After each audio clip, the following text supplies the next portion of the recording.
How some carriers give you so little for your older busted phone you just end up living with it? I don't think so. Verizon lets you trade in your broken phone for a shiny new one. You break it, We upgraded. You dunk it, doggy bone it. Slam it, wham it, strawberry jam it. We upgraded. Get a 5G phone on us with select plans. Every customer, current, new, or business. Because everyone deserves better. And with plans starting at just $35, better costs less than you think.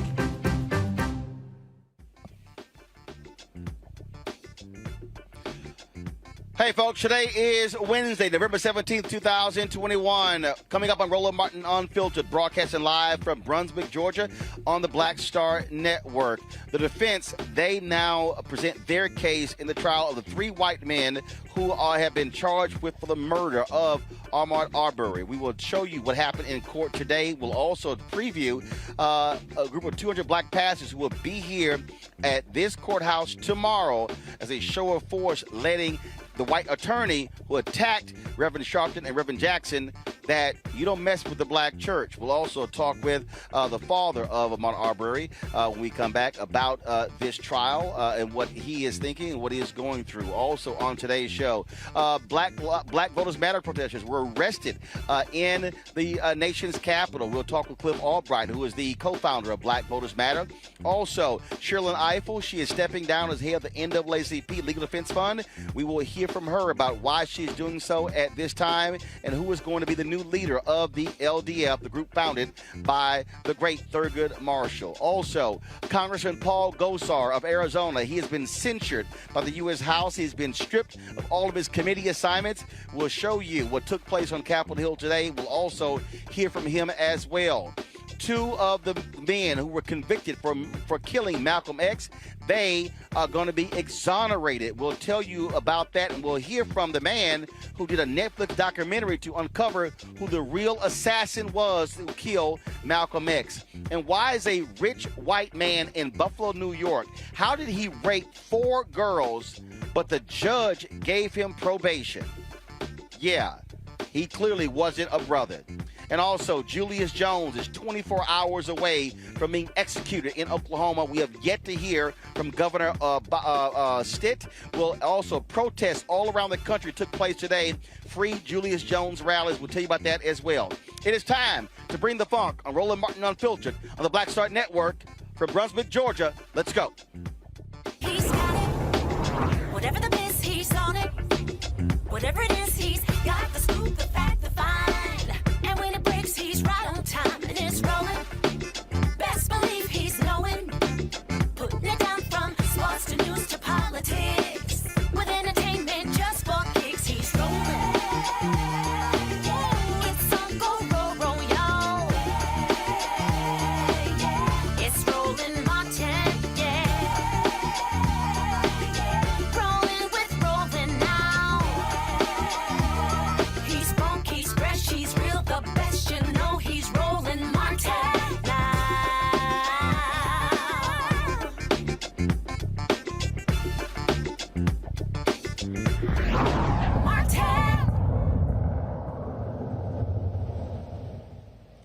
Folks, this is a live look of the Glenn County Courthouse. This is where the trial is taking place of the 3 white men who are on trial for the murder of Ahmaud Arbery.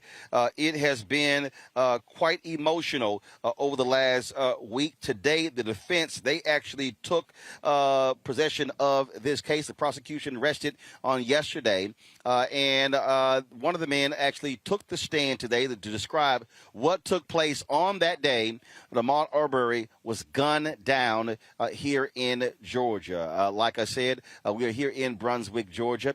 Tomorrow, more than 200 black pastors will be here as a show of force, making it perfectly clear that attack on the black clergy and this family will not be tolerated. One of the white attorneys for one of the men on trial for killing Ahmaud Arbery, he was critical and demanded to the judge that black pastors not be allowed to sit with the family of Ahmaud Arbery. The judge rejected that, and so you're going to see a show of force tomorrow at 11 a.m. Eastern. We'll be broadcasting that live right here on Roland Martin Unfiltered and the Black Star Network.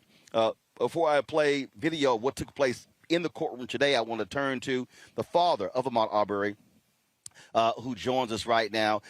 Sir, glad to have you here. Marcus Arbery Sr. had you on the show before. It's good to see you. Thank you. Hate to do so under these circumstances. Thank you. But I have to ask, to see what took place today, to hear Travis McMichael go on that stand and give his version. Many have said that he absolutely lied about what took place. What was going through your mind as you listened to him talk about what took place in taking the life of your son? Oh, God, that's the hardest thing I ever had to deal with in life. But I just seen that he just really crippled himself when he got up there because all his lies was not adding up. And we seen all this and Lord have mercy, he had time to think before he grabbed them guns and went out there, him and his dad, and gunned my boy down. They had time to think. One of the man who owned the home testified last week that nothing was stolen. And I talked to Reverend Jackson, and he said in talking with you and Ahmaud's mother that your son often would look at houses under construction and was studying those houses because he said he was going to build y'all a house one day. Yes, that was his dream. See, he was going to school to be a electrician, and he was getting ready to go back to school. His number one thing always was dream that he wanted to build me and his mama a house. See, his mama had a house he bought that wasn't never built, but he just wanted to build one. That was his dream. And he would go into houses under construction, and he would study the layout, and then would go back home and make drawings in the notes. Yes. That's what he was doing. That's what he was doing, yes. Because my boy, he didn't have to take nothing. He had that to do. And he didn't do that. So I already know what time was that. Because I'm going to tell you something, while he was studying his dream, me and his mama, his brother and sister, them were making sure he all right.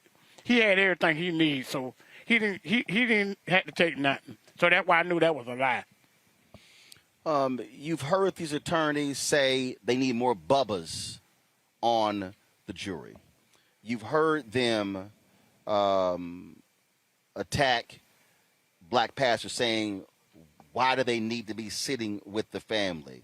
It is abundantly clear that the attorneys for these three white men, they are trying to play on race, because what they need is they need one of those white jurors to say not guilty.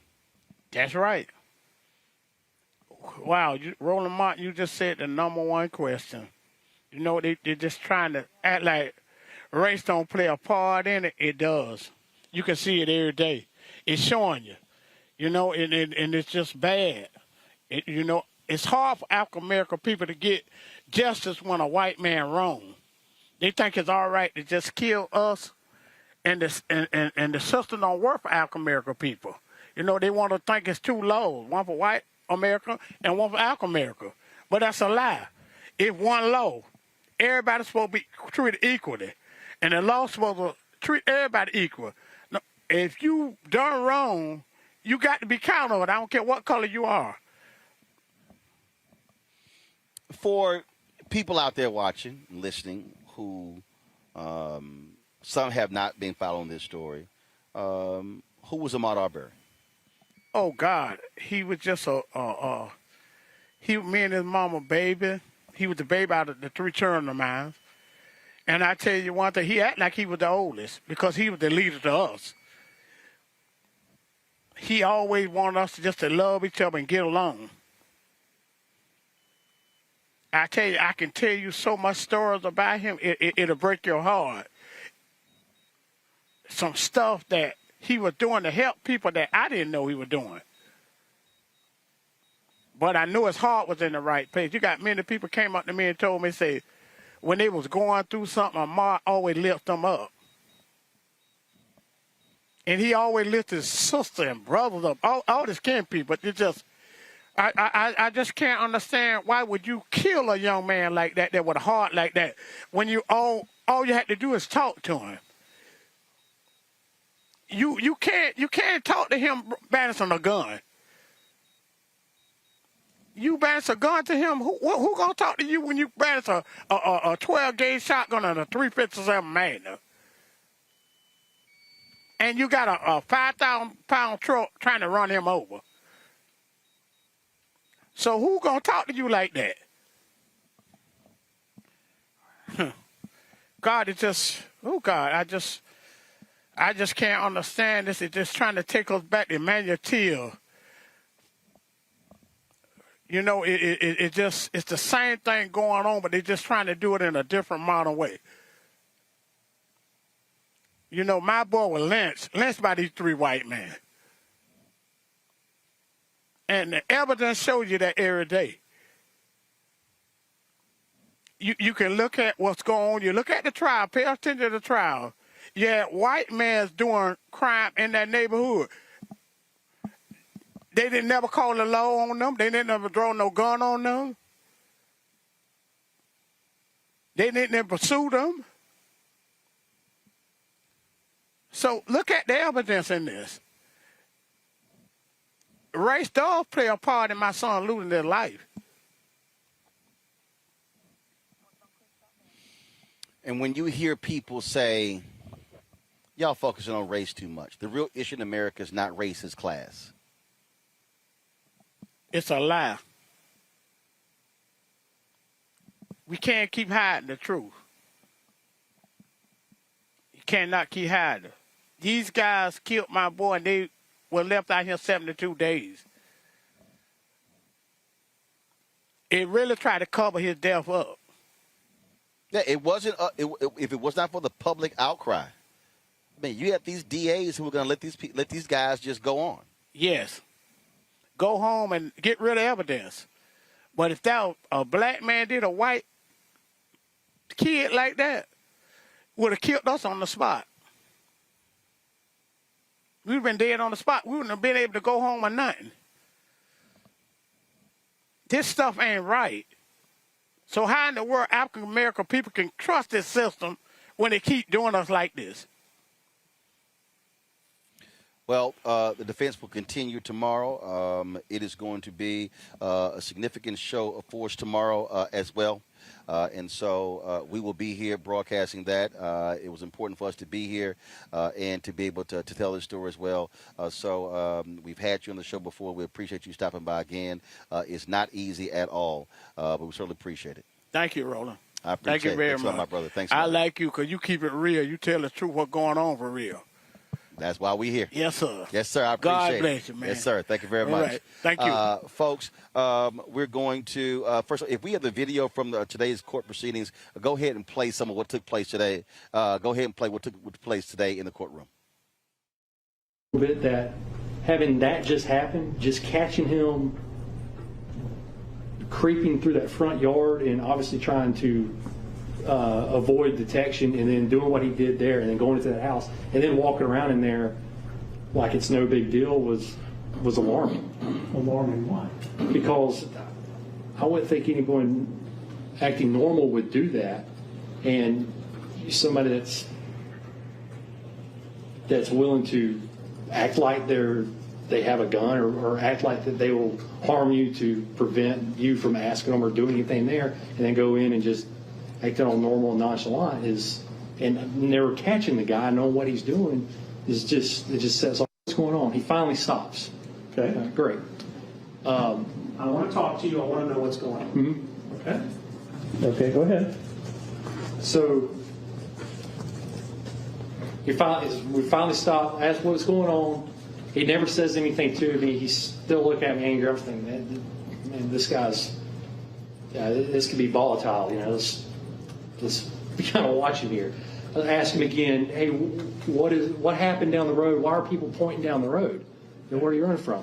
He didn't say anything, and he's still kind of in the same spot he is. He's not squaring up or anything like that. He's just standing there.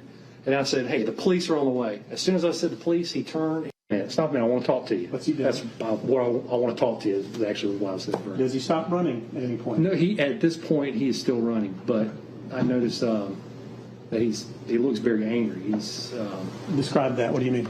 mad. It wasn't what I expected for just coming up and talking to him. It was clenched teeth, closed brow. He was mad, which made me think that something's happened. I don't know why would. Again, folks, 3 white men on trial here in Brunswick, Georgia, Glenn County, for the death of Ahmaud Arbery. We will be here tomorrow as well, as I said, covering the events taking place.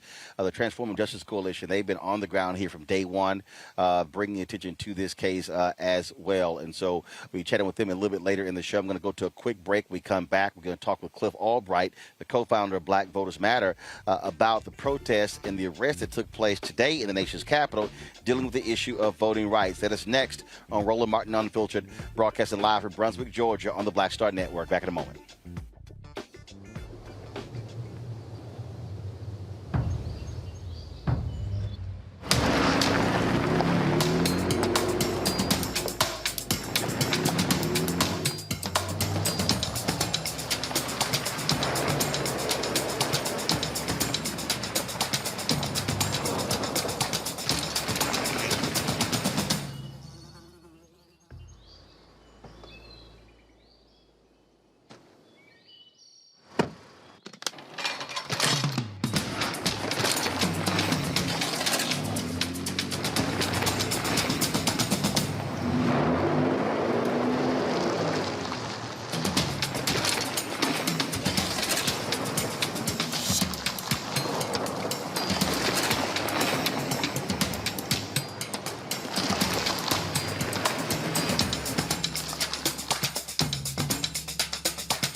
Betty is saving big holiday shopping at Amazon. So now, she's free to become Bear Hug Betty.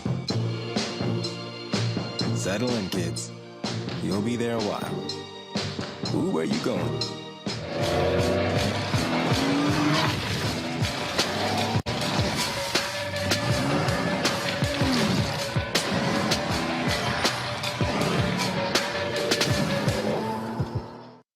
Kim Whitley. Yo, what's up? This your boy Ice Cube. Hey, yo, Peace World. What's going on? It's the Love King of R&B, Raheem Devon, and you're watching Roland Martin Unfiltered.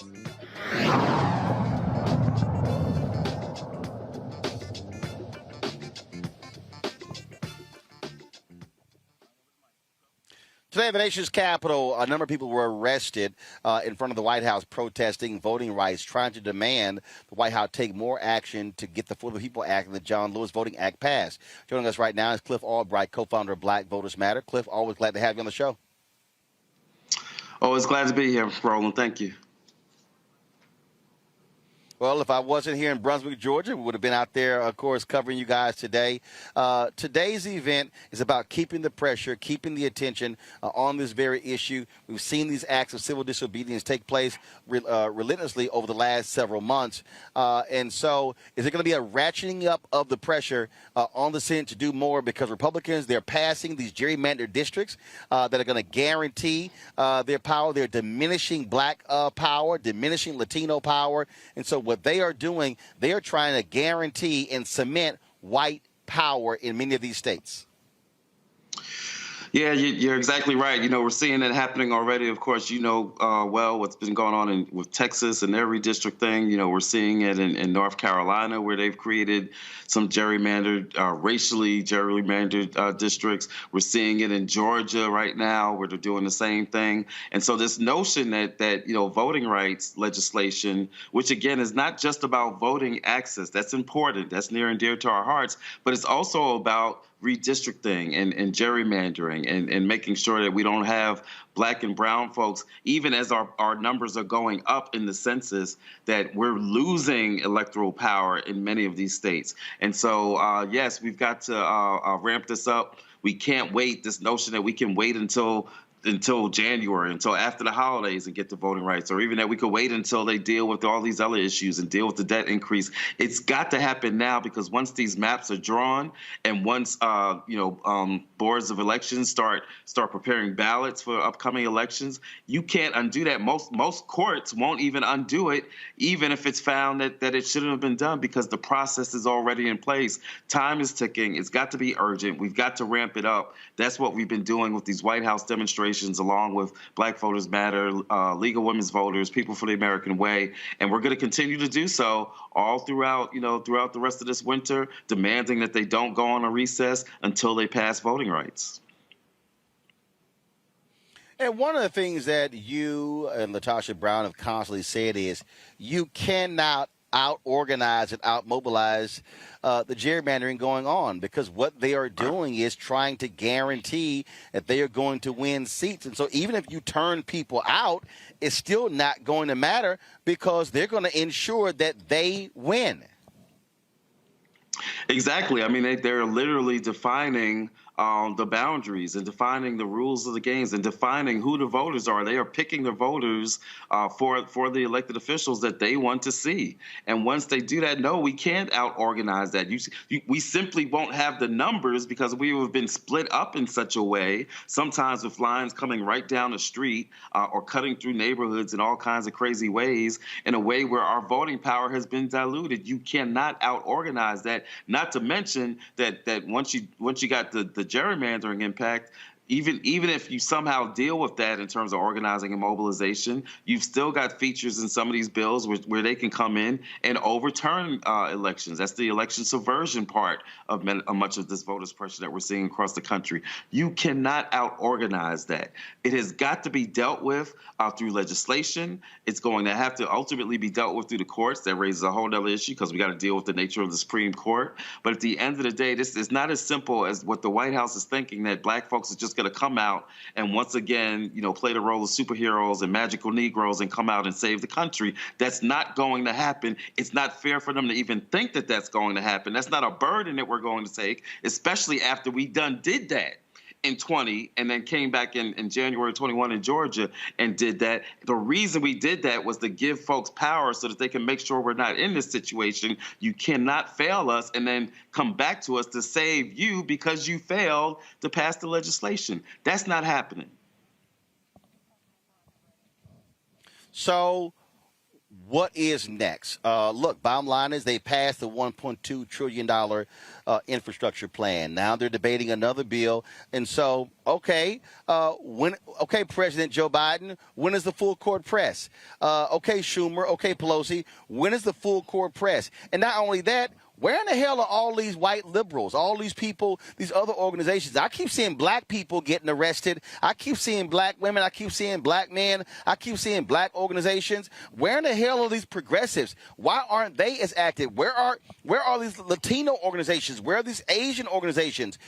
We're out here fighting for democracy, for voting rights, and it seems it's just us. Yeah, I will say this, two things on that. I will say this, that, these actions that we've been doing at these White House actions over the past 3 months, the coalition has grown. I said it at one of the earlier actions where I said, we're out here. I think it was 5 of us getting arrested that day. I said, tomorrow there'll be more of us, using a line from Hamilton. And sure enough, in each of the successive actions that we've done at the White House, there have been more people. Today we had over 100, I think somewhere between 120, 140 people getting arrested. It's been a diverse group. We've got a lot of different religious organizations, clergy, Jewish organizations, Catholic organizations, of course. On the Black church tradition has been out here, and a lot of organizations have been a part. But to your point, it's not enough, right? We haven't seen enough of that. Many of the groups that you called out, we haven't seen enough of that. Like you said, we haven't seen enough of the Asian American groups. We've seen labor out here, but we haven't seen enough of it. And so we do need more people. Yes, we know there's a lot going on with infrastructure and Build Back Better, and that fight is important. But we need more people coming out and leaning into this voting rights battle. Here's the good news, though, Roland. I'm going to say this real quick. The good news is this. it's working, right?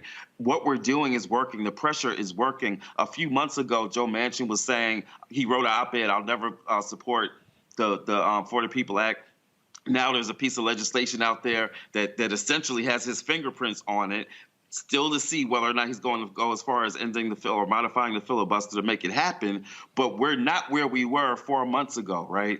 Joe Biden, who went into a town hall and said you can't mess with the filibuster because it'll cause chaos, is now saying that he's down for some type of filibuster reform.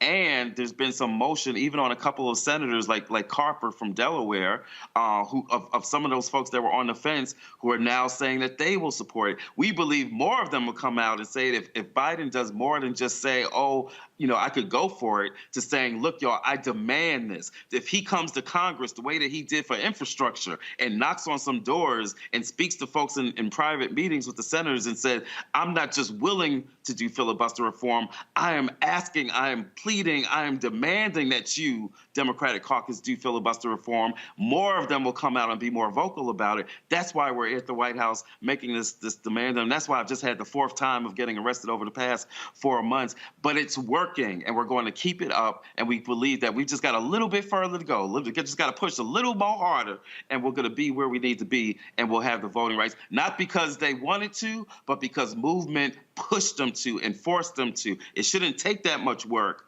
but we're here to get it done. Cliff Albright, co-founder of Black Voters Matter. We surely appreciate it. Thanks a lot. Thank you. I'll see you in Brunswick tomorrow.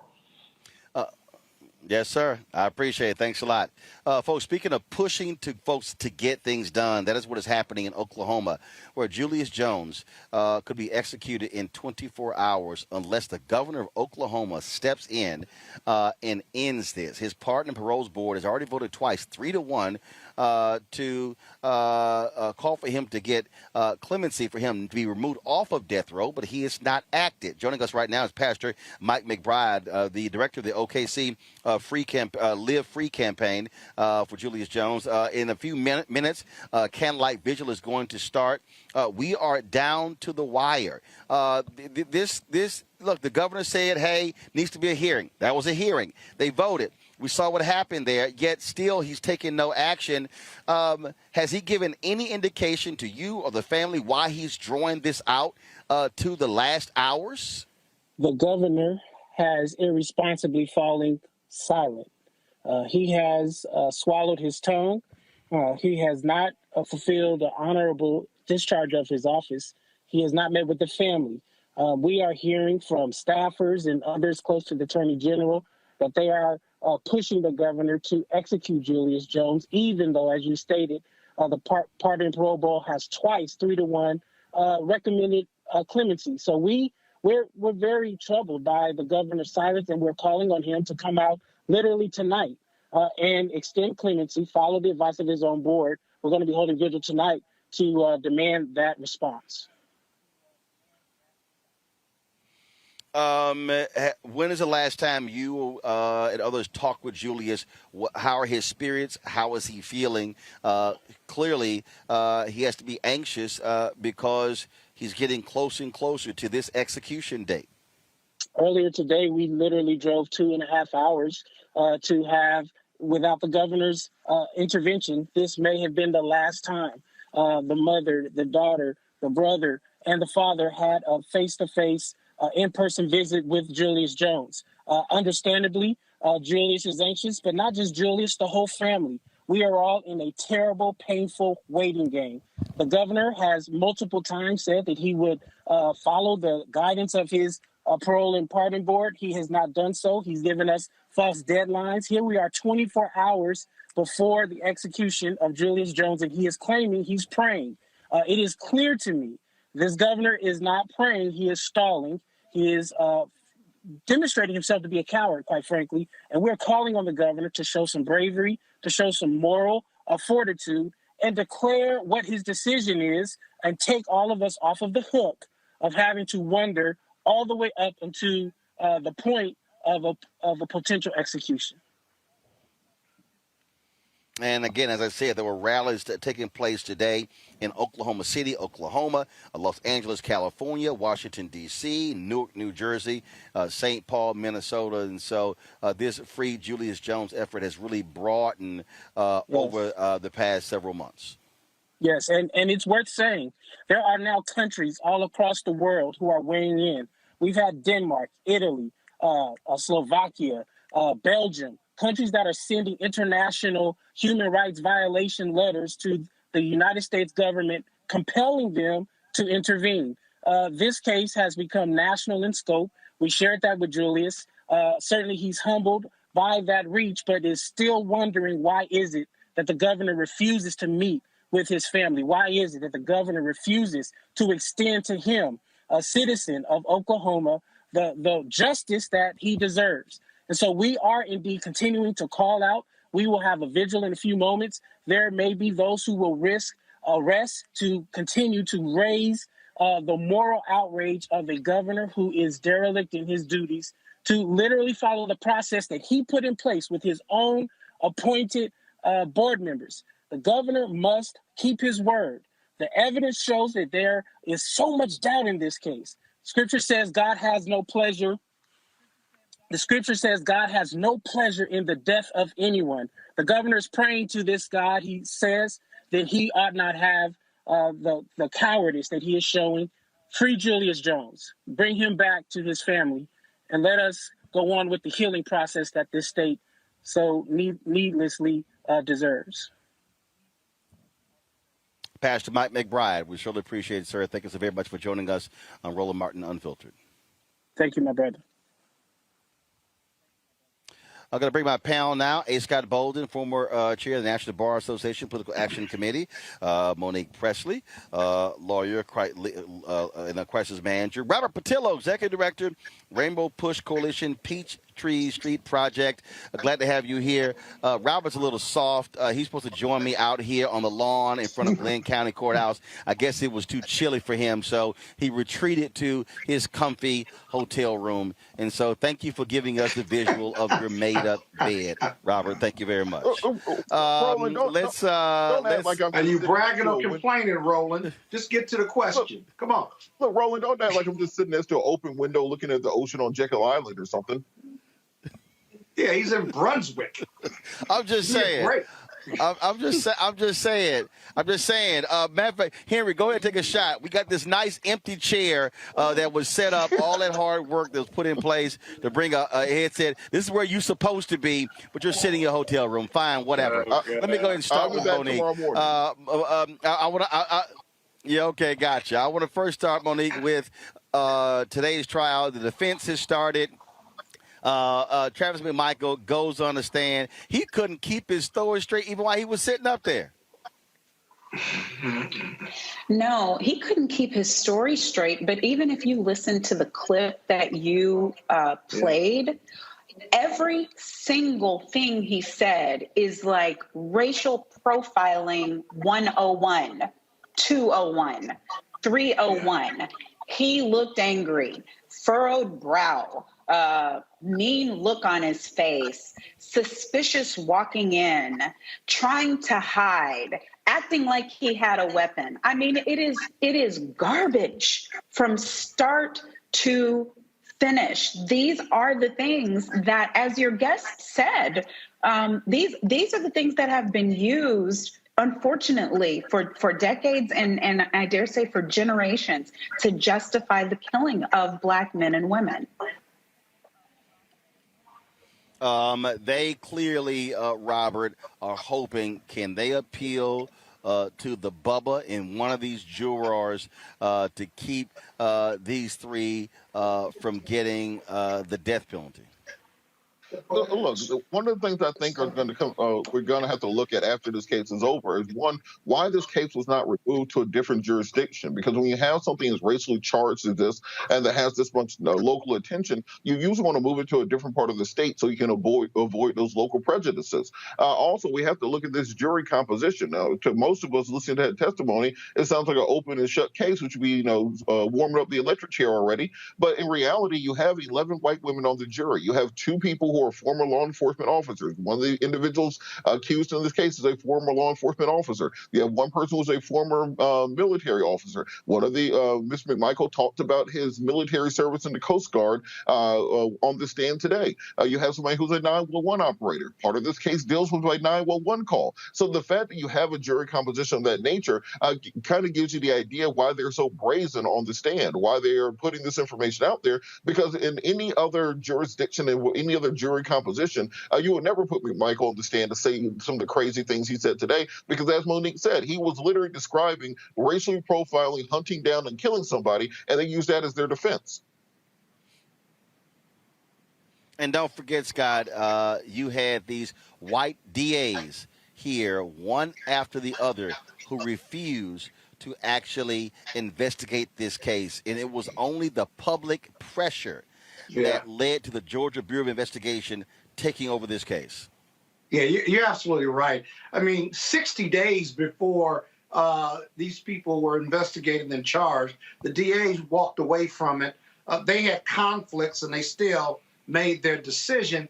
This is a sad case. And I want your listening audience to really appreciate how sad this case is. I listened to Ahmaud Arbery's father, and then you juxtapose that with the testimony of one of the defendants. The only reason he's on the stand is because they think they need his testimony and the jury to hear his testimony, because normally that doesn't happen. And Monique is right. This is just racial profiling 1, 2, 3, 4, 5.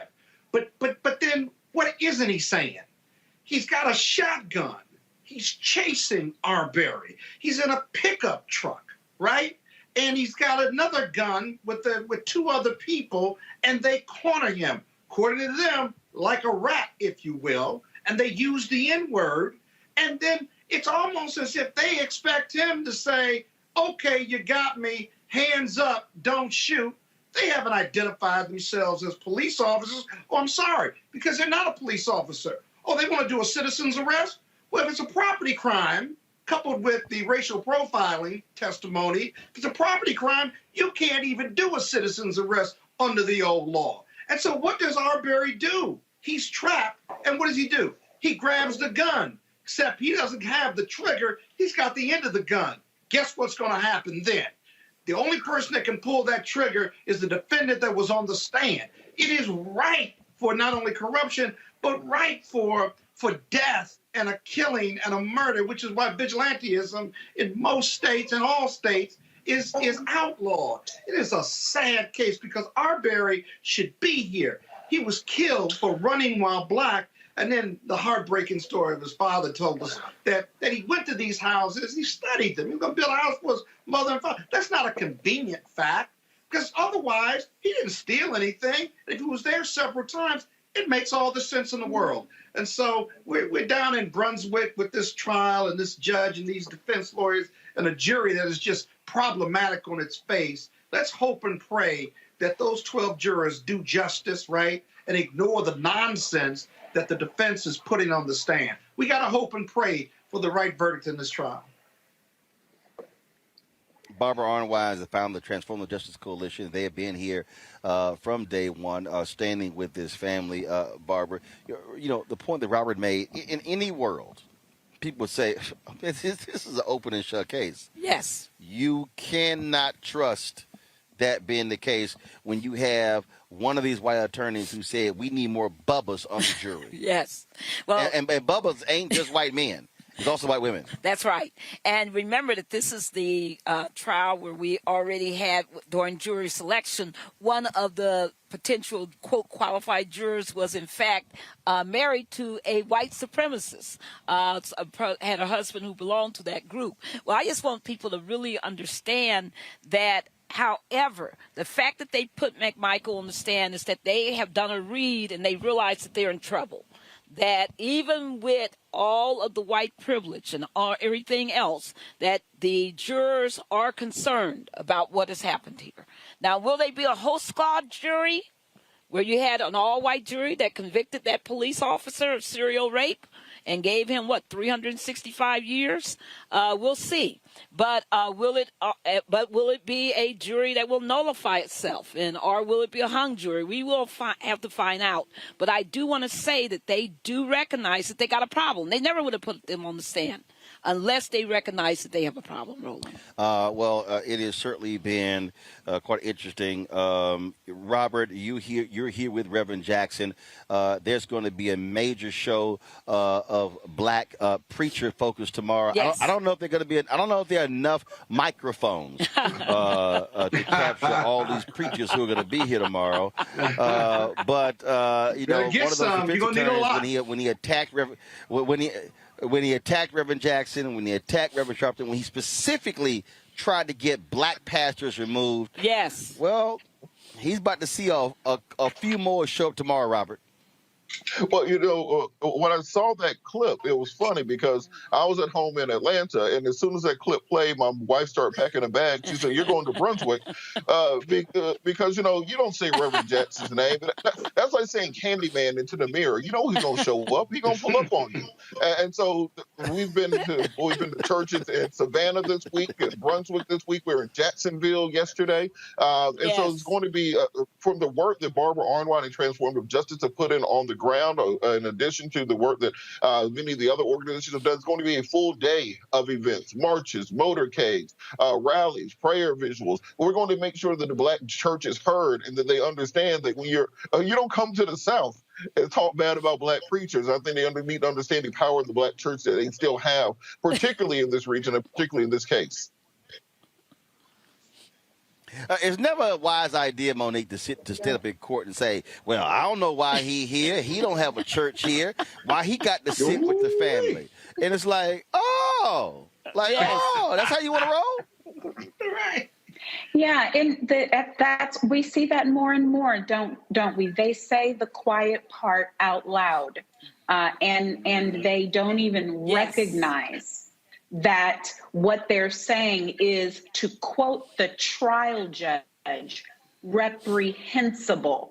To me, as a defense attorney, that is the real cardinal mistake that he made. He did something that caused his alienation from the trial judge who is deciding his client's fate. That is completely unacceptable. You don't say or do anything in a court of law that is going to put you in the judge's crosshairs. We've been seeing that over and over again in all of these cases in the past couple of weeks. But then to say it in such a way that, I couldn't figure out which part was screaming at me more, the lawyer in me, the preacher in me, but I called everybody I know, want to know, don't know. It didn't even matter. I'm like, all roads lead there. They're calling for black pastors. Did you hear that, y'all? They want more black pastors. So they about to, as the young folks say, blink around and find out tomorrow. But Barbara, he even pissed off. He even pissed off the other attorneys. Yes, because they were like, "Man, what the hell you doing?" Right, because in fact, one of them came out and said that it was asinine and that he couldn't join it. But listen, let's be very clear. However, when he moved for the mistrial, they all joined in. And today his rationale was once again all over the place because the first pastor that he mentioned, Reverend Baker grew up with Marcus Arbery. They have been family friends and pastors forever. So this is all about the fact that they don't like the power of the black church when we are activistic, when we stand up for justice. That's why black pastors need to be here tomorrow. That's why we're marching at 3:00 tomorrow into the community to the Ahmaud Arbery mural. And that's why Reverend Jesse Jackson, even though he is ill, as we know, has put his body on the line to fight for justice in this case. Scott. Yeah, Roland, the other thing is the comfortability. I talk about this a lot with white privilege and white folks. He was, even if he felt that way about black preachers, he felt even more comfortable saying it. And if you look at the lawyers for the defendants, they're bubbas. So you shouldn't be surprised at their white privilege and their racist statements, if you will. They're bubbas too. You can have lawyers that are bubbas in Brunswick, Georgia. the last thing I want to say is tomorrow's going to be really, really interesting, because if you get 200 pastors down there, as many in the courtroom as you can, the prosecution is going to be cross-examining probably the defendant on the stand. And that ought to be motivation enough for the prosecution, no matter how much they don't normally cross-examine defendants. This is a simple cross, right? You take every fact he said. He was menacing. He wouldn't stop running. He was this, he was that. Okay? And you say, you didn't know whether he was angry or not. You didn't know whether he had a gun. In fact, you didn't even see a gun, did you? And you didn't even know why he was at the house. You didn't know whether anything was stolen, did you? And you go point by point by point, and he can look more stupid tomorrow than he did today on the direct examination. But the prosecutor's got to take his time and be fearless and unwind and destruct this this racist narrative and convince the jury that this is a human condition. This is humanity, that this boy ought to be alive, and he died at the hands of these two races. He's got to be fearless in his cross as well as his closing. Roland, can I add something? Barbara, yeah, go ahead. I guess not.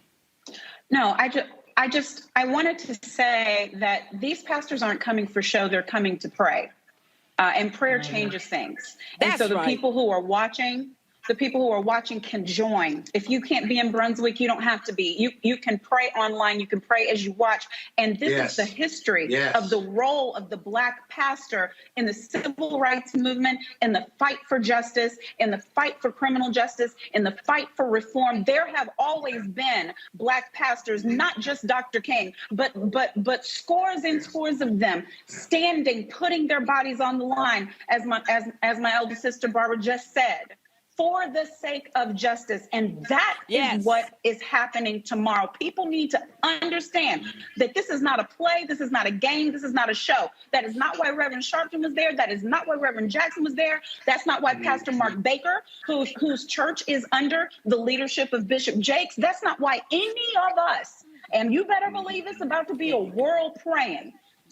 So perhaps the defense is going to get its worst nightmare, not just in that they embarrassed themselves, not just that they called us out, but they called on us to call on the one who's got the power, and that's God. And so I would invite everyone to join and support in this movement, this necessary action tomorrow, starting at 11 a.m., I believe it is. But whatever the time says on everything, join it. Barbara, last question. First of all, okay, so I didn't know about the 3. I didn't know about the 3 p.m. thing tomorrow. So So what is happening tomorrow? Because we're here, so we need to properly plan for it. Yes. Okay, so 11 a.m. There's going to be the rally. Okay, which is happening here at the Glenn County Courthouse. Then what's happening? At 3 o'clock p.m., we march into the community every Thursday since we've been here, since the trial started. That's going to start where? We start right here, right on 8th Street, right across from the courthouse. So across from here. Line up. Okay, you're going to line up, and then you're marching. We're going to march to the Ahmaud Arbery mural. Okay. And we're going to pray and take a knee in honor of Ahmaud's spirit and to pray for justice here. And that mural is located where? It's on Albany and G Street. Okay. And I've been there several times. And that's where he was. That's where he was shot and killed. No, that's just where his image is. Gotcha. Because he was shot and killed in Satilla Shores out in the county. Gotcha. But what I want people to understand is that they've been trying to get rid of us, Roland, since we've been here. This is like the 7th or 8th motion they made. Yeah. And they mention y'all in court. Oh, they always do, because they hate the fact that they're not accustomed to Black activism. You got to understand, there's only 4 employers in this city, and they tell people, you better not. You better not show up. You better not vote. You better not be active. So there is a problem. But one thing that's happened is that the community's just showing up now. And they're showing out, and it's shocking them, because they realize that there's some real fundamental transformational politics happening here. So there's going to be a difference in Glenn County. There's going to be a difference in Brunswick. Okay. Because Black folks are waking up, and not only that, they are showing up. and they will continue this fight beyond this case. So I am, grateful to everybody. Do come, be part of this. Black pastors, you got a voice to be heard. Let's inspire this community. Let's keep this movement for justice going. All right, then. Barbara Arnwine, Transformative Justice Coalition. We certainly appreciate it. Thanks a lot. Thank you for having me. All right, folks. Got to go to a break. We come back. We're going to talk with our panel about freeing Julius Jones. We're going to talk about the two men who are being exonerated for killing Malcolm X. Y'all, we got so much more to talk about. It's a jam-packed show. And then I know our legal panel cannot wait to talk about this rich white boy in New York who raped 4 girls. And the judge said he prayed on it and gave him probation, no jail time. Folks, that is next. All of that on Roland Martin Unfiltered, broadcasted live from Brunswick, Georgia, on the Black Star Network.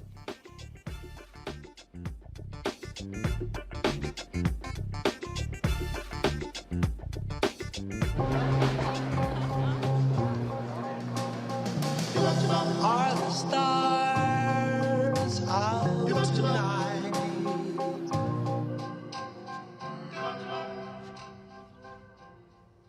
Alexa, play our favorite song again. Okay.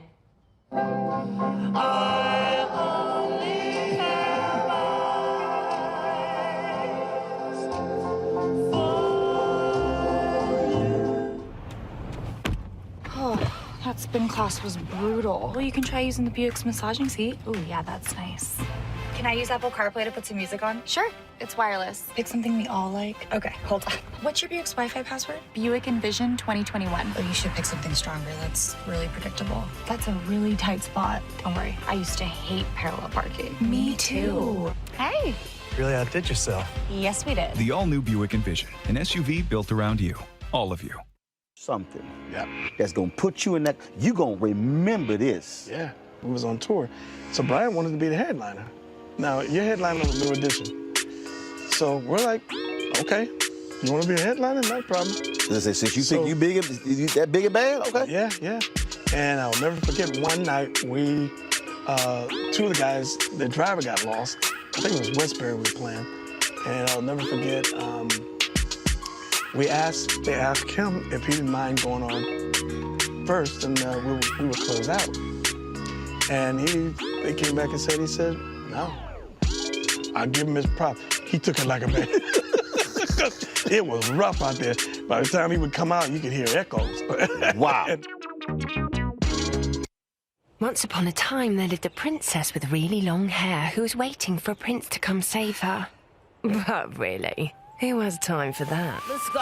Feeling myself. I'm feeling She ordered herself a ladder with Prime one-day delivery, and she was out of there. I want some hood girls looking back at it and a good girl in my tax bracket. Now, her hairdressing empire is killing it. And the prince? Well, who cares? Prime changes everything. What's up, y'all? I'm Will Packer. Hello, I'm Bishop TDJ. What up, Lana Well, and you are watching Roland Martin Unfiltered.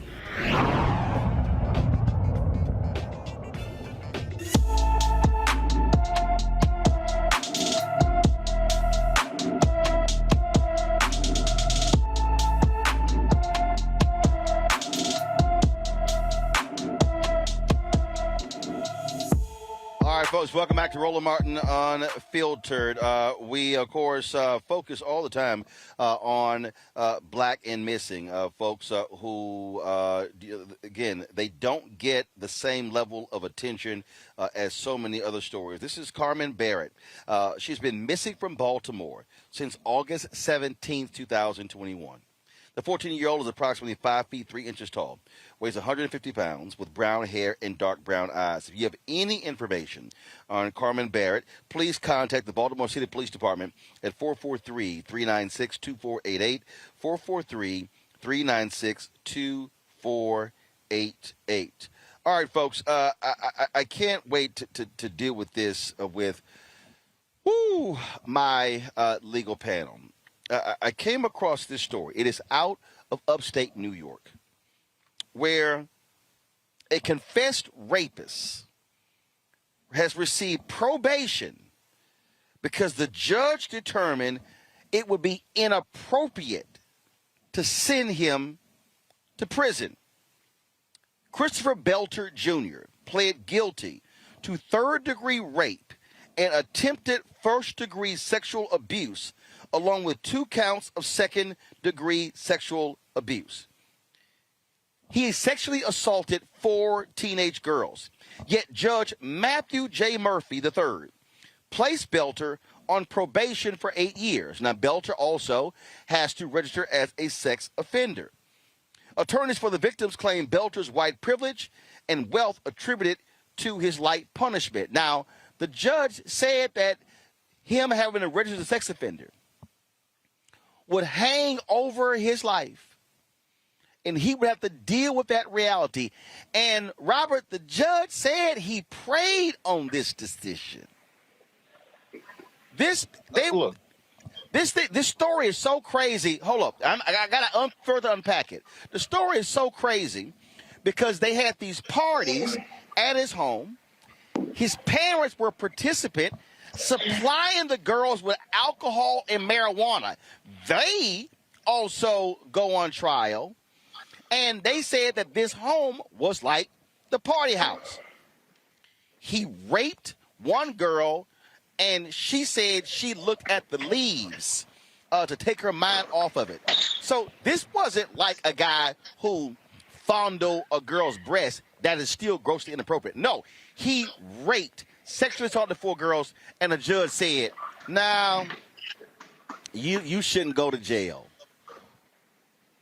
I think people forget just the sheer power that state and superior court judges have in this country. And my new push is to get more black lawyers to run for judge. It's a thankless job. You spend a lot of time calling the calendar most days, usually not exciting, but we're going to have to get on these benches across the country. We got to start running for judge. We have to start running for DA. We have to start running for Solicitor General, because the only way that we make changes in the system is to become the system itself. And so I think that's going to have to be the push going forward, because the amount of leeway that many times judges have in deciding cases and deciding sentencing, even when there's an agreement between the defense counsel and the prosecution, the judge always has the option to divert from that agreement and issue whatever verdict or whatever sentence they feel, and you can either take it or leave it. So it's very important for us to really get into the arena and become those judges, become those prosecutors up and down the line across the country, because we're going to continue to see these misuses of justice as long as we're on the outside looking in. This is, I remember the case, Monique, out of California, where it was a Stanford student who sexually assaulted a young lady, and the judge did not send him to jail. This is even more egregious. This were 4 underage girls who he raped. And the judge goes, yeah, it'd be inappropriate for him to go to jail.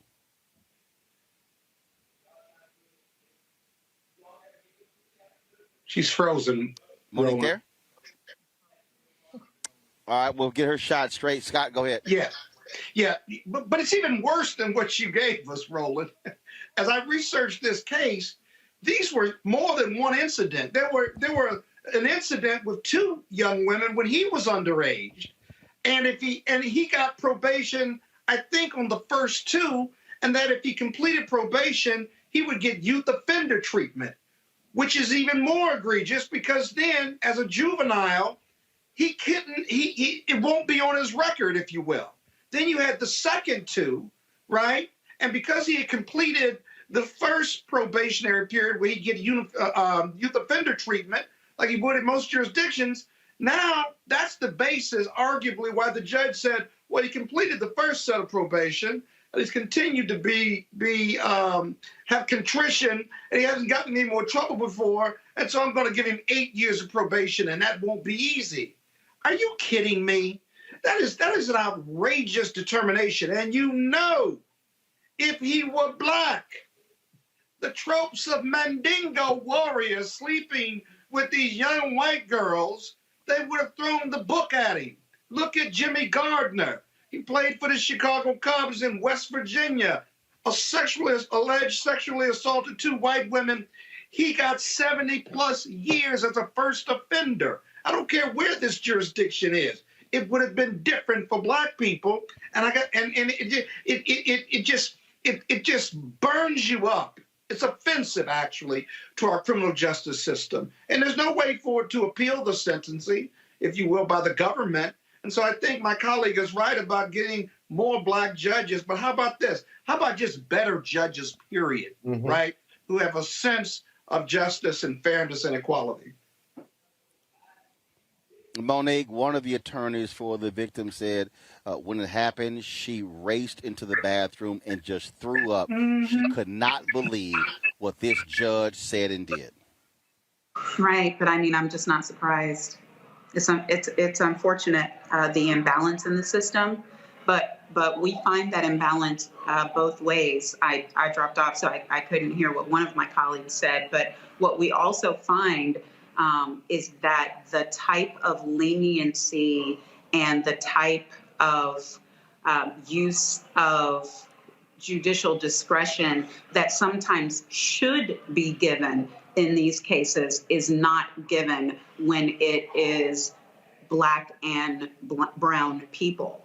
So you have people who are charged as adults for sexual misconduct, for rape or for sexual assault, for things that happened when they were teens, for things that happened that were arguably consensual, and there is no equitable remedy offered. There is nothing offered, and they end up serving jail time. So it goes both ways. And I didn't study all of the particulars of this case to know whether any leniency was required, but it is not as simple to me as whatever gets done to the black people should get done to the white people. What really it is sometimes what is happening for the white people should also be happening for black and brown people. Well, Monique, I talked about I talked so about youth offender treatment earlier in the case, and so there was some of that going on. But it's still an outrageous decision. These 4 young white women, they could be white, red, white, blue, or yellow. They were raped, which is a crime of power and punishment and violence. There's no way you can escape punishment when you do that to a male or female, black, white, yellow, or brown. You got to suffer. And you can rehab all you want, but you can't engage in that deviant behavior and escape jail. Are you kidding me? Bubba should be waiting for him right now. He should be. To that point about not being able to appeal the sentence, you know what? This is one of those things where you go after and you get that judge off the bench. This is just absolutely beyond egregious. Absolutely. This judge should never, ever determine another case after this ruling. Simple as that. Simple as that. Folks, hold tight 1 second. I got to go to break. When we come back, we'll discuss a couple of cases out of North Carolina. One, the family of a black man shot and killed by cops is suing in federal court, and the governor of North Carolina pardons a brother who spent more than 20 years in prison for a crime he did not commit.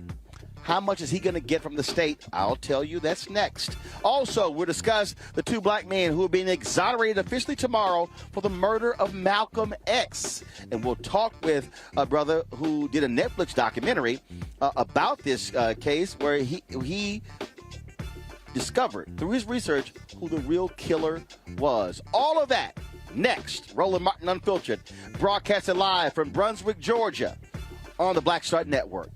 Back in a moment.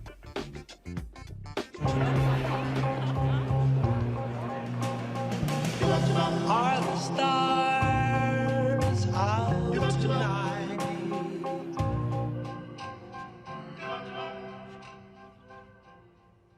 Alexa, play our favorite song again.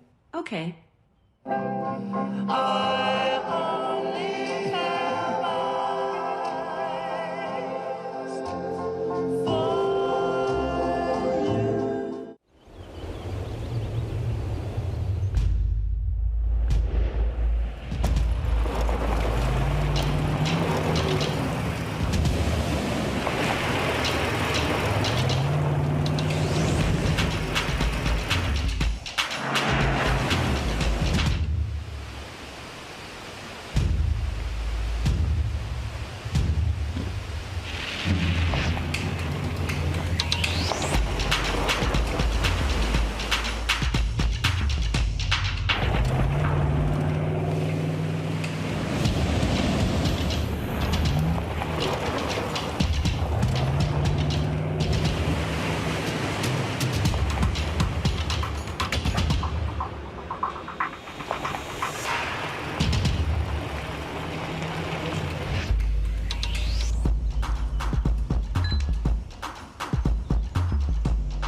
Maureen is saving big holiday shopping at Amazon, so now she's free to become Maureen the Merrier.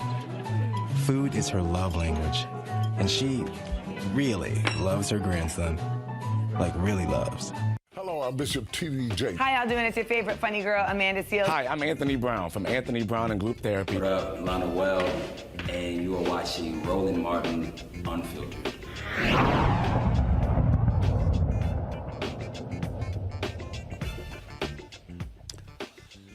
Folks, the family of Andrew Brown Jr., the man, of course, killed by North Carolina deputy in April, they are amending their civil lawsuit, claiming one of the deputies altered his gun before turning it into investigators. Officers attempted to arrest Brown and execute a search warrant for drug-related crimes when they shot Brown as he was trying to flee. Investigator Daniel Meads was one of the several officers who shot Brown. After the shooting, he removed the remaining bullets from his gun. Meads says he was stressing out about how many times he fired his weapon at Brown's vehicle. The family, they're suing in federal court for $30 million. Now, still in North Carolina, Governor Roy Cooper finally, after intense pressure, pardoned a black man who spent 24 years behind bars for a murder that he long said he did not commit. The pardon allows Dante Sharp to apply for $50,000 a year, up to $750,000 for his wrongful conviction. In 1995, Sharp received a life sentence for first-degree murder. He was released from prison in 2019 after a medical examiner testified that the state's theory of the shooting was not medically or scientifically possible, and the state decided against pursuing a retrial. That case there, the thing that was amazing about this, that was in 2019, Robert. People like Reverend Dr. William J. Barber and others, they were on this Democratic governor saying, you have got to step up and give this man a pardon. It was protest. It was pressure. And so even when you have a, again, so-called ally, they had to force Cooper to do this. You're absolutely right. And back to our discussion earlier about the power of the black church and this question about activism and the black pastors, this is why it is important that sometimes it takes clergy to rally people, to bring together that ecumenical spirit and the power of the pulpit to really bring these folks to account. And we cannot simply allow folks to come to our communities for election time and then abandon us when it's time to actually govern and do things that are in the interest of African Americans. For every case like this, there are hundreds, if not thousands, around the country where young men are sitting and rotting away in prison cells for crimes they never committed, but simply did not have the resources or the ability to fight at the time. And I think that's part of the reason we have to make criminal justice reform central to any legislative package or deals that we're making in Washington, D.C., because we've been seeing this for as long as we've been in this country. And unless we're willing to stand up and fight against it now, when we finally have the type of political cachet needed, we cannot let this opportunity go to waste. Monique? What he said. I don't know. These cases are all, frankly, running together. And we, as Robert said, we need holistic solutions. One of the concerns that I often have, and it's not whether it's Julius Jones or Ahmaud Arbery, or whether it's Trayvon Martin or Mike Brown, or whether it's Joshua Feast, or whatever the case may be. The difficulty is that the case-by-case individual solutions do not provide global fixes for problems that will continue to occur over and over again. So our solutions have to be pointed in other directions while we leave it to the attorneys to do their individual work. But Roland, it's beyond that. And I've done a lot of work in this space. The reality is there's a second injustice. Once these men and women are exonerated, right? That's the first fight. The second fight is the civil injustice of many states that cap or limit the amount of funds you can recover to make them whole. And many times those caps cannot compensate someone who's been wrongfully imprisoned, wrongfully incarcerated, and wrongfully arrested for 24 years, 20 years, 30 years. And it's an archaic system in many southern jurisdictions and some northern jurisdictions, whereby it's a state program or a state statute, but they all have caps on it to protect the state from massive payouts, even though they're the state bad actors. And so when we talk about criminal justice reform, we cannot forget about all of these returning citizens who have been absolved because of DNA or because of hard work by their lawyers, and then the second fight begins to make them whole. And I got to tell you, there's no consistency to it. It's underfunded, if you will, and then others are sufficient, but few are sufficient. We got to take a look at it. The more people get out of jail because of DNA and what have you, the more we've got to figure out how to properly compensate them, because the current state statutes are woefully inadequate. It is certainly unfortunate. Again, that brother, and most he can get $750,000. 24 years of his life spent in prison for a crime he didn't commit, and the most he can get is $50,000 a year. All right, folks, hold a second. We come back. We're going to talk about two black men being exonerated for the murder of Malcolm X. Unfortunately, one of them passed away several years ago. And so we'll tell you about this story. It is one that a lot of people never believed as to who was behind the murder of Malcolm X, and also how the feds withheld evidence, withheld critical information, and we'll explain it all to you. That's next. Roland Martin Unfiltered, broadcasted live from Brunswick, Georgia on the Black Star Network. Don't forget to support what we do by downloading our Black Star Network app. Folks, again, we are here. We're on the ground. We're not just sitting in studio. And so we want you to download the app. All platforms, Apple, Android, Roku, Amazon Fire, Samsung, Xbox, all of those platforms. So please support us. And again, the dollars that you give to support us allow us to travel here, to be able to broadcast not just this show, but tomorrow, the pastors' event at 11 a.m. We're going to be doing the community rally at 3 p.m. and then do the show at 6 p.m. We want you folks to support us. Cash App, $RM Unfiltered. PayPal is R Martin Unfiltered. Venmo is RM Unfiltered. Zelle is Roland at RolandSMartin.com. Roland at RolandMartinUnfiltered.com. We've had some of the people who are supporters of the show who have been here, meeting, greeting us, taking pictures, and we appreciate them standing with us since we launched this show 3 years ago. And more from Brunswick next. Are the stars out tonight?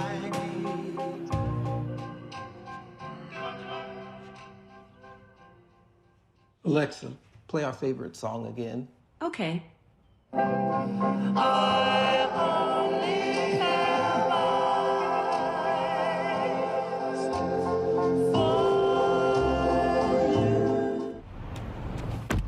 Oh, that spin class was brutal. Well, you can try using the Buick's massaging seat. Ooh, yeah, that's nice. Can I use Apple CarPlay to put some music on? Sure. It's wireless. Pick something we all like. Okay, hold on. What's your Buick's Wi-Fi password? Buick Envision 2021. Oh, you should pick something stronger. That's really predictable. That's a really tight spot. Don't worry. I used to hate parallel parking. Me too. Hey. Really outdid yourself. Yes, we did. The all-new Buick Envision, an SUV built around you. All of it. Once upon a time, there lived a princess with really long hair who was waiting for a prince to come save her. But really, who has time for that? Let's go. Feeling myself. I'm feeling She ordered herself a ladder with Prime one-day delivery, and she was out of there. I want some hood girls looking back at it, and a good girl in my tax bracket. Now, her hairdressing empire is killing it. And the prince, well, who cares? Prime changed everything. I'm Chrisette Michelle. Hi, I'm Chaley Rose, and you're watching Roland Martin Unfiltered.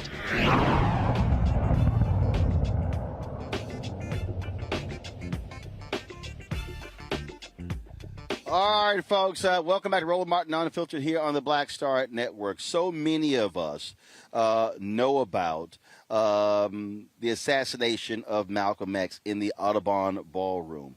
And since that took place in 1965, many have said that the individuals who were arrested, who were charged, who were convicted, who went to prison, were not responsible for that crime. Well, Manhattan DA Cyrus Vance is absolutely agreeing with that. And on tomorrow, they will formally be exonerated as a result of what took place. It is an absolutely shocking and stunning development when you think about what took place. And that is the Manhattan DA, along with defense lawyers and the Innocence Project, they are going to ask a court to dismiss the convictions of 83-year-old Muhammad Aziz and the late Khalil Islam. The New York Times, they're reporting that evidence was withheld during the trial of these individuals. They say that the FBI and others had information that pointed to someone else being the trigger man. These individuals actually had alibis that were legitimate alibis at the time of the shooting. Witnesses testified of the person who they saw shoot Malcolm X, not even matching the description of these two as well. So much conflicting information, and this has been discussed for a number of years. But it was last year when the documentary dropped on Netflix. Well, one brother was so focused on finding out the truth, who killed Malcolm X, and his work also was critically important in terms of shedding light on this case as well. And he joins us right now. Let me bring in Abdul Rahman Muhammad. Brother, glad to have you here. How you doing? It's my pleasure, Roland. Thank you. So for people who, again, who may have seen the newsreels and heard about the story, lay out for folks what their version of what happened and what was described, and now what we're seeing about these undercover cops who were in the ballroom who no one even knew existed, and how that information was being withheld. Because you really did a great job with this documentary of really nailing down who was behind, who was the trigger man and the ringleader behind the assassination of Malcolm X.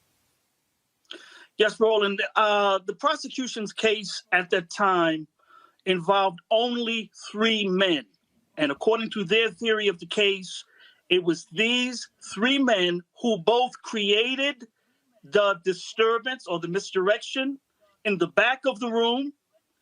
And then once they created this misdirection and this distraction, that they then rushed the stage and carried out the assassination of Malcolm X. They actually fired weapons, a Ruger, a pistol, and a sawed-off shotgun.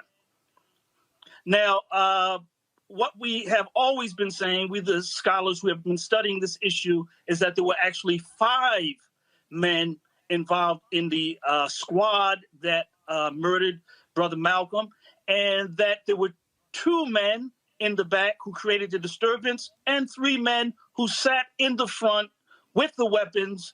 The first and the most deadliest of which was William X. Bradley, who went on to become known as Al-Mustafa Shabazz. He is the shotgun assassin who bore no resemblance to Thomas 15X Johnson, Khalil Islam, who they say, according to their theory, fired the shotgun. And also they say that Norman 3X Butler was also one of the shooters. They say that he fired the .45. However, he was not there either. And yet both of these men were convicted in 1966, and they both served at least 20 years. In the case of Brother Norman 3X Butler, today Muhammad Abdulaziz, who will be, we expect to be exonerated tomorrow, along with Thomas 15X Johnson, Khalil Islam. He served 20 years, and Thomas Johnson served 22 years. But also, these men, this has been a scarlet letter. They have been seen as the murderers of one of our greatest leaders. And only one of them is still alive to experience this exoneration. One died being called the murderer of Malcolm X? Roland, I remember researching these men and looking at their prison records, and it says first-degree murder. And I said, man, that's a hell of a thing to carry for the rest of your life, especially when you didn't do it, and especially when it is such a towering giant and leader of our people, Malcolm X. It absolutely destroyed their families. Brother Muhammad Abdulaziz, who will be in the courthouse tomorrow and at the press conference, he has no relationship with his children nor his grandchildren because of the stigma, because of the shame associated with being the alleged assassin or the convicted assassin of Malcolm X. It was absolutely horrific. The shameful thing that happened here as well, which Manhattan DA Cyrus Vance talked about. He's, first of all, apologized on behalf of law enforcement. The withholding of information, crucial information that should have gone to the defense attorneys. We've got 3 attorneys on our show today. And to think about, had they had that, Vance is saying, had that information been revealed, in all likelihood, no jury would have convicted them of these crimes. And actually, it would have led to a proper investigation of the individuals who actually committed the crime. But NYPD, FBI were not interested in doing what was right. Roland, what's so appalling about this whole story is that we've known for many decades now that the FBI had 9 undercover informants in the Audubon Ballroom. And the New York City Police Department, through its Bossy unit, Bureau of Special Services, had at least one, possibly more, but one that we know of, Gene Roberts, who was an undercover police officer for the New York City Police Department. And none of these people, who were all witnesses to the assassination and gave very detailed descriptions of what the assassins looked like, not one of them was called to the stand. In fact, they weren't even their names weren't even revealed to the prosecution team such that they could be called to the stand, or the defense for that matter. It is absolutely shocking and stunning. It goes to show you how deep COINTELPRO was, how the NYPD and the FBI despised Malcolm X, and frankly, they clearly were happy to see him no longer walking on this earth. Why did this gnaw at you? And how long did you pursue this effort to try to get at the truth of what happened on that fateful day, the Audubon Ballroom? Roland, this question has always bothered me from my earliest days as a freshman at Howard University, where I first was exposed to the story when one of the convicted assassins, Talmadge Hayer, was doing interviews with Tony Brown and Gil Noble and others, trying to get these 2 brothers exonerated. This goes back, 40 years when I first was exposed to it. And it just, it begged for attention. It was a story and a case that could not be denied. And it just needed someone to actually care about it and carry it to the end. And it just so happens now that we're living in an age where the United States is trying to reckon with, its racist, troubled past. And it just happens that we're living in that era now where it's not as dangerous to deal with this type of material. So, I'm happy for the brother Muhammad Abdulaziz tomorrow, who will be exonerated, and brother Khalil Islam. However, it's a bittersweet victory because no one can give him back the 20 years that were taken from his life. No one can restore to him the relationship with his family and his grandchildren. And it's just a really a sad and a disturbing story. And for those who saw the Netflix documentary, you uncovered, if you will, the individual who many believe was behind it. and this person ended up being a prominent figure in New Jersey, if I'm correct, and has since passed away. That's correct. Living something of an open secret. Well known. In fact, that's the problem with this whole case, is that from the very beginning, from the time the convictions came down, it was never accepted by the historians and the researchers who have looked at this case, because it was well known in the Muslim community who the actual assassins were. And as you say, the last one to pass away, William X. Bradley, his name was Al-Mustafa Shabazz, was his Muslim name for last couple of decades. He was given a hero send-off and was considered a pillar of the community, and was given a funeral some would say was more majestic or celebratory than Malcolm X's own funeral. Wow. That is striking. That is striking. I think so. My panel, each one has a question. If I could just ask one question of you, because this is going to be, again, a fascinating story, and you spent a whole lot of time. I'm telling you, people have not seen the Netflix documentary. You definitely want to check it out. Robert, you first. And it's interesting. I did see the documentary on Netflix. Also took a class on political theory, Malcolm X, back when I was at Clark and Lane University. So this is a subject I've been fascinated by for so long. How deep do you think the hole goes when it comes to determining exactly the people who are responsible for the death of Malcolm X? Because it seems a lot bigger than even these individuals. How deep do you think the rabbit hole goes, and do you think that will ever fully be explored? Well, to tell you the truth, hopefully this is just the beginning of the revelations, because the Manhattan DA was able to unearth evidence that even we were not privy to. Keep in mind, the Manhattan DA can request governments through the Freedom of Information Act unredacted, see? So when you see our series and you see all the names that are blocked out, they can request those documents fully exposed. So, and they also were able to,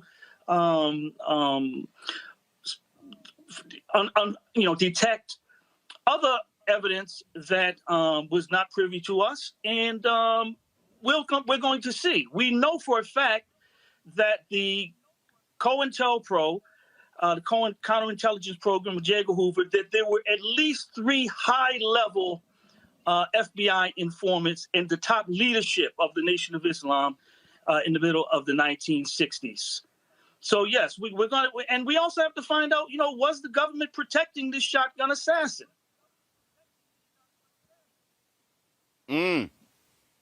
Monique.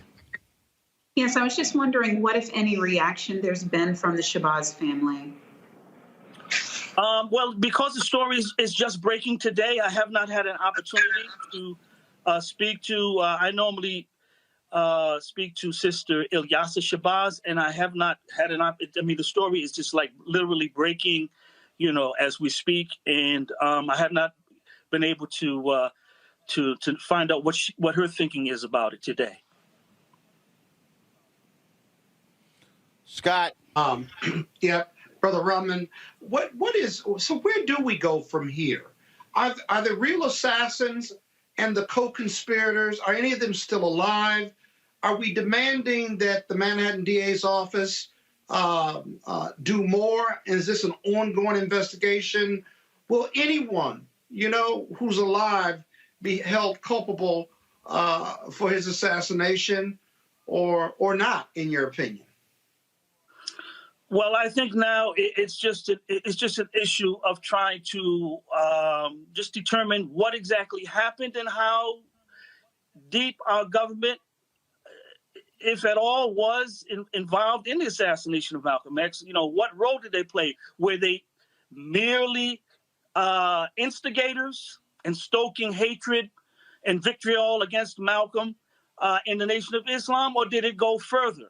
To the point of actually, recruiting assassins to carry this out. I mean, these are the kind of questions that we would like to interrogate the government on, But this is a political question. It requires political power. It requires a voice, and this is the reason why it's taken so long to get to the bottom of this thing. To the extent to which we have already in the series, is because there just was no political will to do it. There was no advocate for these brothers. They were just forgotten and locked away. To work with the DA's office in Manhattan. Alvin Bragg is going to be the new DA and an African-American brother. And I hope that you continue to press the issue. We all need to press the issue because this is bittersweet because there's still a lot of unanswered questions as well. Well, let me share this with you. What we do know is that Talmadge Hayer, who filed these affidavits naming his co-assassins, he is the only one of the 5-man team that is still alive with us. All the other accomplices have since passed away. Thank you. Abdur Rahman Muhammad, look, great work. This is, of course, we'll see what happens tomorrow. And yeah, there should be a complete investigation, not only the Manhattan DA, but also on the federal level as well. Because, again, if there are individuals who are in the FBI who knew about what was going on and they're still drawing pensions, they should also have to atone for what they did by being silent and in their involvement in the assassination of Malcolm X. Thank you, Roland. I appreciate it. Thank you so very much. All right, folks, got to go to a break. We come back. Our Tech Talk segment, brought to you by Verizon, features brothers who are 21st century barbers. Also, Sherrilyn Ifill, the longtime leader of the NAACP Legal Defense Fund, is stepping down next year. I talked with her about her legacy and also what she is going to do next. It's a lot more left, folks, on Roland Martin Unfiltered, broadcasted live from Brunswick, Georgia, on the Black Star Network. Back in a moment.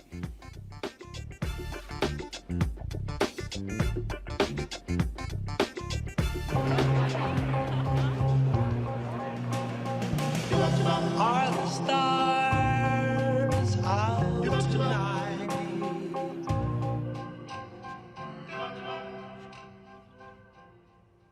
Alexa, play our favorite song again. Okay.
Maureen is saving big holiday shopping at Amazon. So now she's free to become Maureen the Merrier.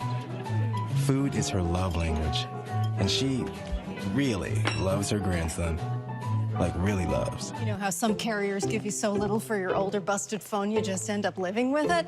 I don't think so. Verizon lets you trade in your broken phone for a shiny new one. You break it, we upgrade it. You dunk it, doggy bone it, slam it, wham it, strawberry jam it, we upgrade it. Get a 5G phone on us with select plans. Every customer, current, new, or business. Because everyone deserves better. And with plans starting at just $35, better costs less than you think.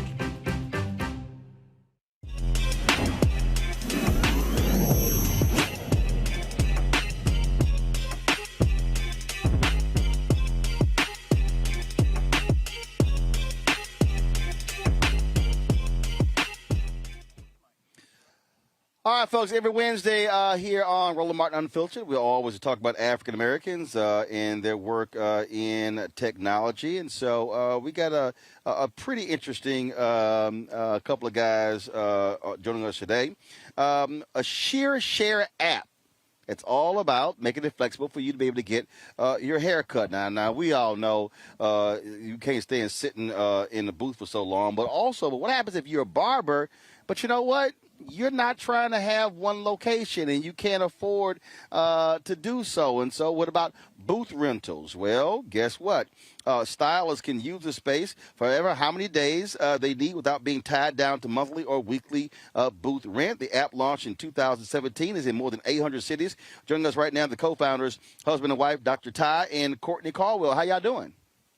How you doing, Roland? Hey, Roland. So happy to be here. So basically, are y'all the WeWork for barbers and stylists? Well, I love that. You know, people have actually nicknamed us Hair B&B, and so we prefer them. Okay, all right, Hair B&B. I like that. That's a good one. I mean, this is look. My barber Dave in D.C. Him and his wife, they had a shop for a very long time, and then finally, when the pandemic hit, Dave was like, forget that, got rid of his shop, and he started just doing house calls because he said it didn't make sense, me paying that monthly rent locked into a lease. He said where my customers are far more transient, and it's just easier for me if I have, a regular set. I could just go to them or being able to utilize a location that y'all are able to provide. That's right. I mean, it's that simple. People use us, and when I say people, that's hairstylists, that's barbers, that's nail technicians, that's makeup artists, that's braiders, that's estheticians, microblading artists. They all use the Share app to be able to access affordable, flexible space to work when and where they need it. They are tired of having to be locked into those long-term contracts, as you mentioned. And especially in a post-pandemic environment right now, people want to be and continue to be transient. They want to go where their clients are, and they want to keep more of their hard-earned money. So at the end of the day, Share connects salon and barbershop owners to individual stylists to fill their empty salon space on demand. And it's so unfortunate, Roland, and we can say this, that a lot of shops did have to close down. Yeah. And it was really at that time during COVID that a lot of barbers and stylists had to go to their respective clients' homes. Well, at that time, that's all they could do. Everything was shut down. And we know that California and New York was shut down longer. So we've realized that a lot of the times that when situations like this happen, this new normal is what it was. But we also realized during the COVID, there was cabin fever. So we know that a lot of those customers wanted to get back to the shop. They wanted to put on clothes. They wanted to go somewhere and stop using their faucets in their bathroom as in their kitchen. And so we realized that at the end of the day, they want to get back to the place that they were classically trained. Right. Being in this industry for almost 30 years like myself and being a salon and barbershop owner for over 2 decades, I realized the importance of being in a place where I'm classically trained, where I have the right lighting, I have a swivel chair, I have my barber chair, I have my mirror. That mirror, believe it or not, is better than your eyesight when it comes to really getting that cut fresh the way we want to give it. But also just being around just our family, like-minded individuals that we can constantly learn from and continue to be around. But it gives us the opportunity to get back to doing what we really, really love to do. And I'm just glad that, we had a problem within ourselves to try to solve this for the rest of the industry, because we know that high level wise, space to rent is probably one of the highest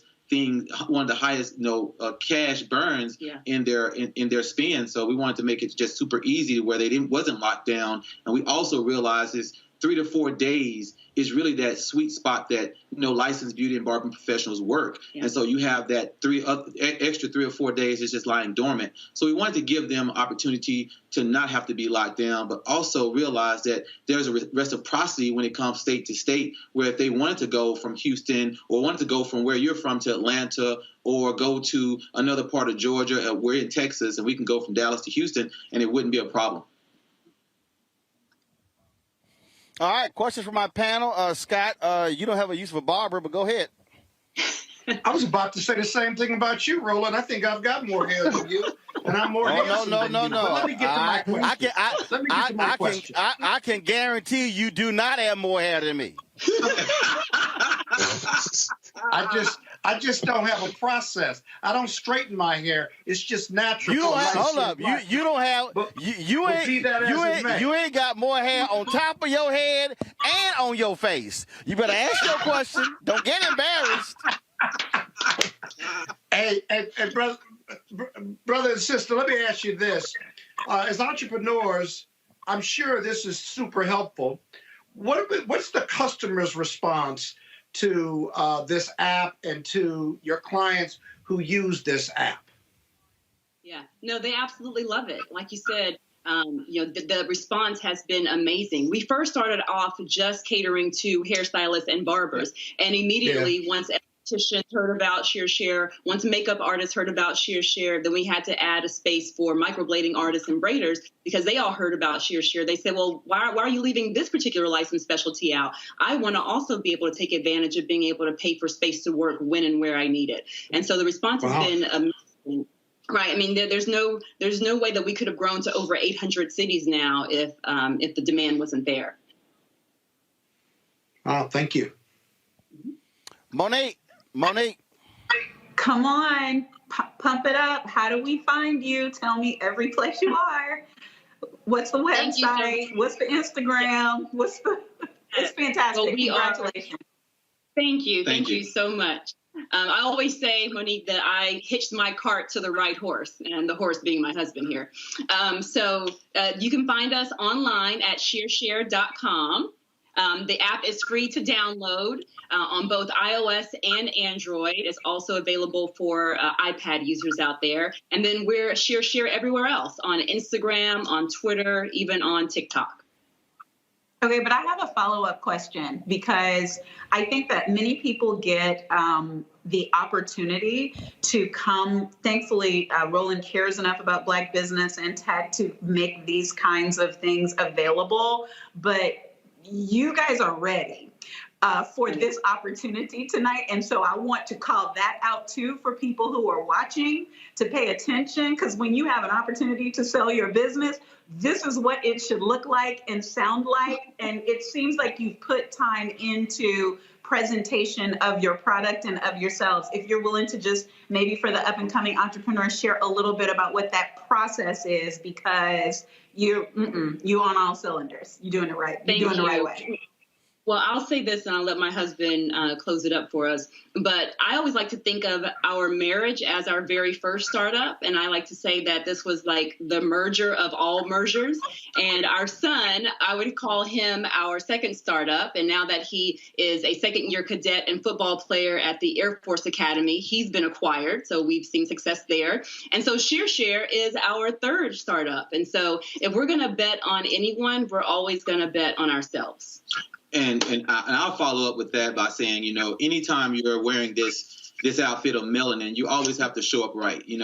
I think that when we walk into investors' offices, this is the outfit we're always wearing, our color. So we have to make sure that we're doing our very best. And, believe it or not, we bootstrapped our company before we actually, had someone to build it out for us. So we know what work goes involved in it. And plus, I'm an entrepreneur for over 20 years. So there's a lot of work that has to be done. And we don't mind, leading the charge. But at the end of the day, we are intentional about what we do.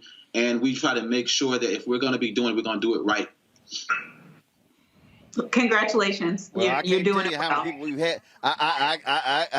I can't tell how many people we've had with a Tech Talk segment who got bad Wi-Fi. I'm like, it's a Tech Talk segment. Robert. Hey, Roland, I got to say this, Roland. I got to say this before I go. I had a chance to meet you in New York, got a chance to take a picture with you. But my spiritual father told me to tell you that you are a civil rights leader and voice and advocate of our time, and he is constantly praying for you. So thank you for this opportunity. I appreciate it. Rob Patillo, get your question in real quick. Monique took up too much of your time.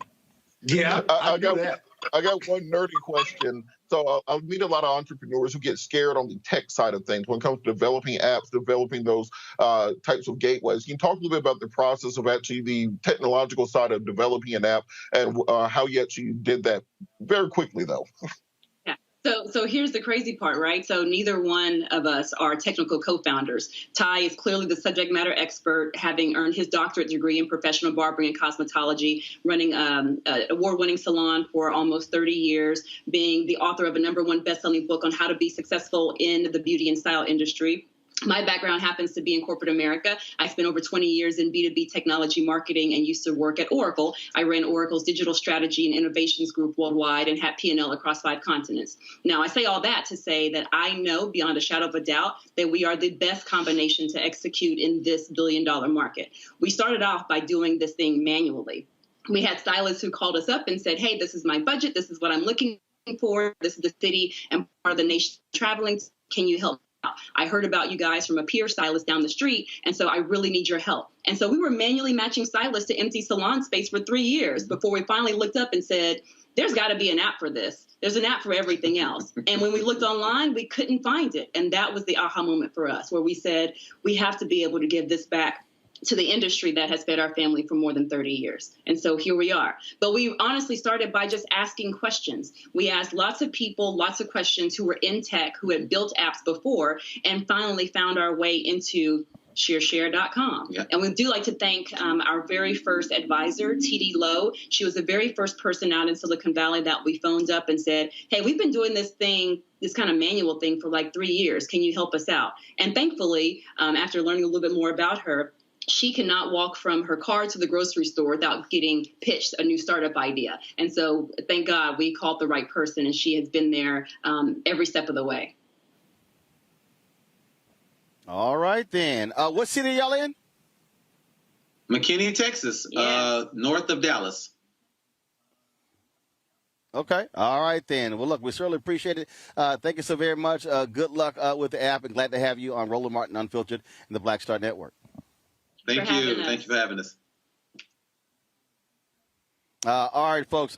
Some breaking news here, folks. Happened just a few hours ago. Folks are talking about this here. The rapper Young Dolph has been shot and killed in Memphis. This is the video that we're playing. This is video we're going to play right here. This is from a week ago. Where he was visiting a particular cookie store there in Memphis. Well, today around 1 p.m., about 6 hours ago, he walked into Makita's Butter Cookies to buy some cookies, and all of a sudden someone drove up, shot and killed him. Again, it took place around 1 p.m. At the bakery there in South Memphis. And so it was a couple of hours ago. Well, the police released a statement, called it a senseless killing that took place. People have been flocking to the scene. He was a very prominent rapper, not only in Memphis, but well known across the country as well. His real name is Adolph Robert Thornton Jr. And, of course, he released a mixtape in 2014 called High Class Street Music 4. The single Preach released his debut studio album, King of Memphis, in 2016. 36-year-old rapper Young Dolph dead after being shot and killed today in Memphis. No news as to whether the individuals involved have been apprehended. This is, again, video that was posted on social media of him at this cookie store just 1 week ago. Got to go to a break. We come back. Longtime NAACP Legal Defense Fund head Sherrilyn Ifill is stepping down. I talked with her about why and what is next right here on Roland Martin Unfiltered on the Black Star Network. Oh, that spin class was brutal. Well, you can try using the Buick's massaging seat. Ooh, yeah, that's nice. Can I use Apple CarPlay to put some music on? Sure, it's wireless. Pick something we all like. Okay, hold on. What's your Buick's Wi-Fi password? Buick Envision 2021. Oh, you should pick something stronger. That's really predictable. That's a really tight spot. Don't worry, I used to hate parallel parking. Me too. Hey. Really outdid yourself. Yes, we did. The all-new Buick Envision, an SUV built around you, all of you. Betty is saving big holiday shopping at Amazon. So now, she's free to become Bear Hug Betty. Settle in, kids. You'll be there a while. Ooh, where you going?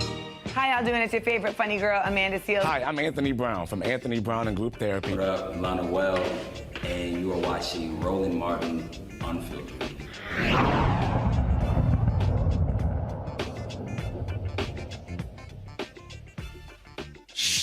Sherrilyn Ifill, lead of the NAACP Legal Defense Fund, announced today in the Washington Post story that she is stepping down from the organization in 2022. Janae Nelson, her longtime number 2, will be taking over.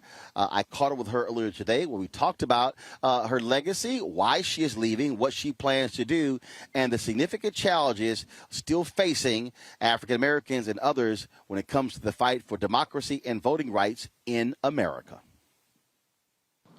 All right, Sherrilyn, so what's the deal? You trying to go hang out in Jamaica, Hawaii? You trying to go to Ghana? You're leaving. What's going on? You know me better than that. No, this is my life's work, and I am not retiring. I'm too young to retire.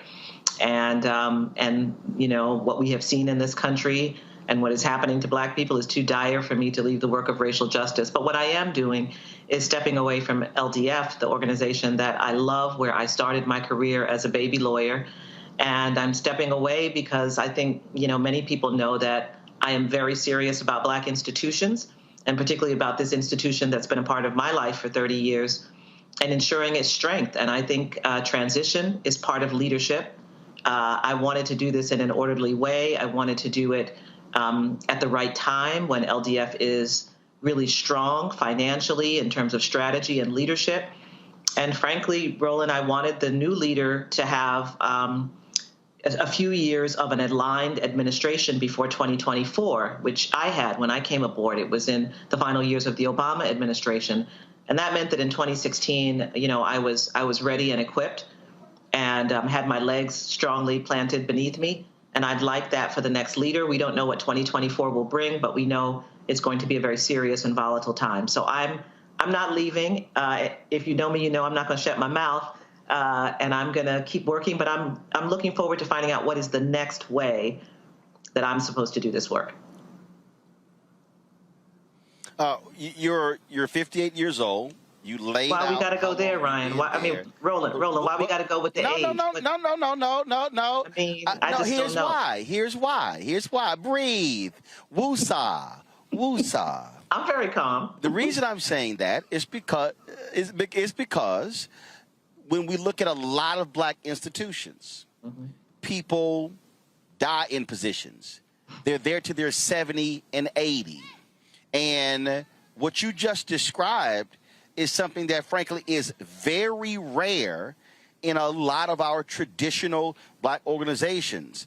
That is leaving before 60, bringing in the next leader serving under you, planning a transition, and actually having an organization that actually is healthier than when you arrived, and you're passing it on to someone else and it's not in a state of disrepair. That's actually rare. I'm so happy to hear you notice that, Roland, because everything I do in relationship to this organization is intentional, and has been from the very beginning. This is also intentional. As I said, I'm quite serious about, and if we haven't learned anything the last 5 years, we should have learned about the importance of Black institutions. And LDF is an institution. And as much as I love it, it is not mine. It doesn't belong to me. And I have never tried to create a vanity project out of my leadership of LDF. And the job of leaders, it's difficult. It's leading on the substantive work. It's leading your staff. It's having vision and voice. But it's also stewarding an institution. And when you're stewarding an institution created by Thurgood Marshall, it's no joke. I take it very, very seriously. And so, yes, I was told very early on by a business leader that, you know, succession and transition and thinking that through is part of leadership. And I've taken it very seriously. I think you've had Janae Nelson on your show, our Associate Director Counsel, my deputy. I have tried to give her as much of a platform as possible. She is brilliant. She is also started out at LDF about 10 years after I did, but as a voting rights attorney. She's also a former law professor. We have a lot in common. She is, but she will bring her own touch. The staff feels held because they know that they have a sense of continuity. She's been with me for 8 of the 10 years that I'll have been at LDF as leader. And so you hold the organization and you keep the organization strong. And that's how, for me, I know that I've been a successful leader. Not just that the staff is 5 times the size it was when I started. Not just that the budget and the endowment are 5 times the size they were when I started. That's a pretty big deal, and I'm not minimizing that because I also believe that Black institutions need the resources to do excellent work. And I told the board when I interviewed for the job that we would not be nickeling and diming, that I would figure out how to resolve financial issues within the organization, and that I would raise money for. I'd never raised a dime before in my life. In fact, I had been on the other side, chairing the board of a foundation. But I believe in LDF so much. I know how to describe what is necessary to deal with racial inequality. I know the threat that white supremacy poses, not just to Black people, but to our entire democracy. And I felt sure that I could convince people that LDF was the right organization to invest in. And I know somebody who's watching or listening, and they're like, okay, Roland, why are you making a big deal out of this? Because you said something that is key, and that is, and I've said this for years as somebody who has run 3 Black newspapers, and one of them, the historic Chicago Defender. And I look at Robert Abbott, who founded the paper. He prepared his nephew to take it over when he retired. Well, when John Sinstack passed away, he left the paper in a state of flux. It was all over the place. The family members, it was drama. It was all this sort of stuff. And so what was built, just in many ways, it diminished. And when I took it over, they had made a profit in 20 years. And so I've said for a long time, great leaders are not determined on how they ran organizations during their tenure. It's also how they positioned it after their tenure. Yes, I couldn't agree with you more. And it's difficult because I love LDF. I could keep doing this work. I feel happy that people are sad that I'm leaving because that means I've been doing the work well. I'm not overly modest about my contributions to this work because I feel passionately about it. But I also know that this is an 80-year institution that I led for and will have led for 10 years. That means for 70 years, the institution managed to survive without me in leadership. And as I said, when you start with Thurgood Marshall, you have to be really serious about ensuring that the organization is strong. And LDF is so necessary at this moment in this country. I think we showed, certainly over the last 5 years, how mission critical we are to the protection of Black people and to American democracy. And that's the position I wanted to leave LDF in. I wanted to leave it financially secure so that the next leader would not be inhibited in executing strategy by lack of resources, so that whatever has to be done has to be done. And we see it this year. We don't have our federal voting rights bill yet. I'm still pushing on that. And that means we have to litigate more. We just filed suit against Alabama, in fact, 2 suits against Alabama for redistricting this week. We filed suit against South Carolina for their failure to begin their redistricting. We're litigating against Georgia and Texas and Florida for their voter suppression laws. It's not fun to play whack-a-mole, but if that's what we have to do, that's what we're going to do until we have federal legislation to help us. We are not going to go quietly into this good night. We are here to protect and strengthen the full citizenship and dignity of Black people in this country. And the rest of the country benefits because that makes our democracy healthier. You asked why I have to bring the age part up. Here's why. Hugh Price, when he left the National Urban League, he was 60 years old. And I remember when I interviewed him, and he said, Roland, I'm leaving because I'm young enough to still have the energy to do one more strong play. That's right. The reason that always stuck with me, that always stuck with me because I think people have to think about that. The reality is, it's sort of just look. When I decided to launch this, I told my agent, "Why turn TV One down?" I said, "I'm 49. I said I'll be 50 in November. This was 3 years ago. I just turned 53, and I said if I don't do this now, I never will." And that's also part of this. You still want to be vibrant and want to be able to have the energy to do it. And so that's why I also brought that up because that also factor in where you said, "Okay, you know what? I've led it, but you know what? I still got pep in my step.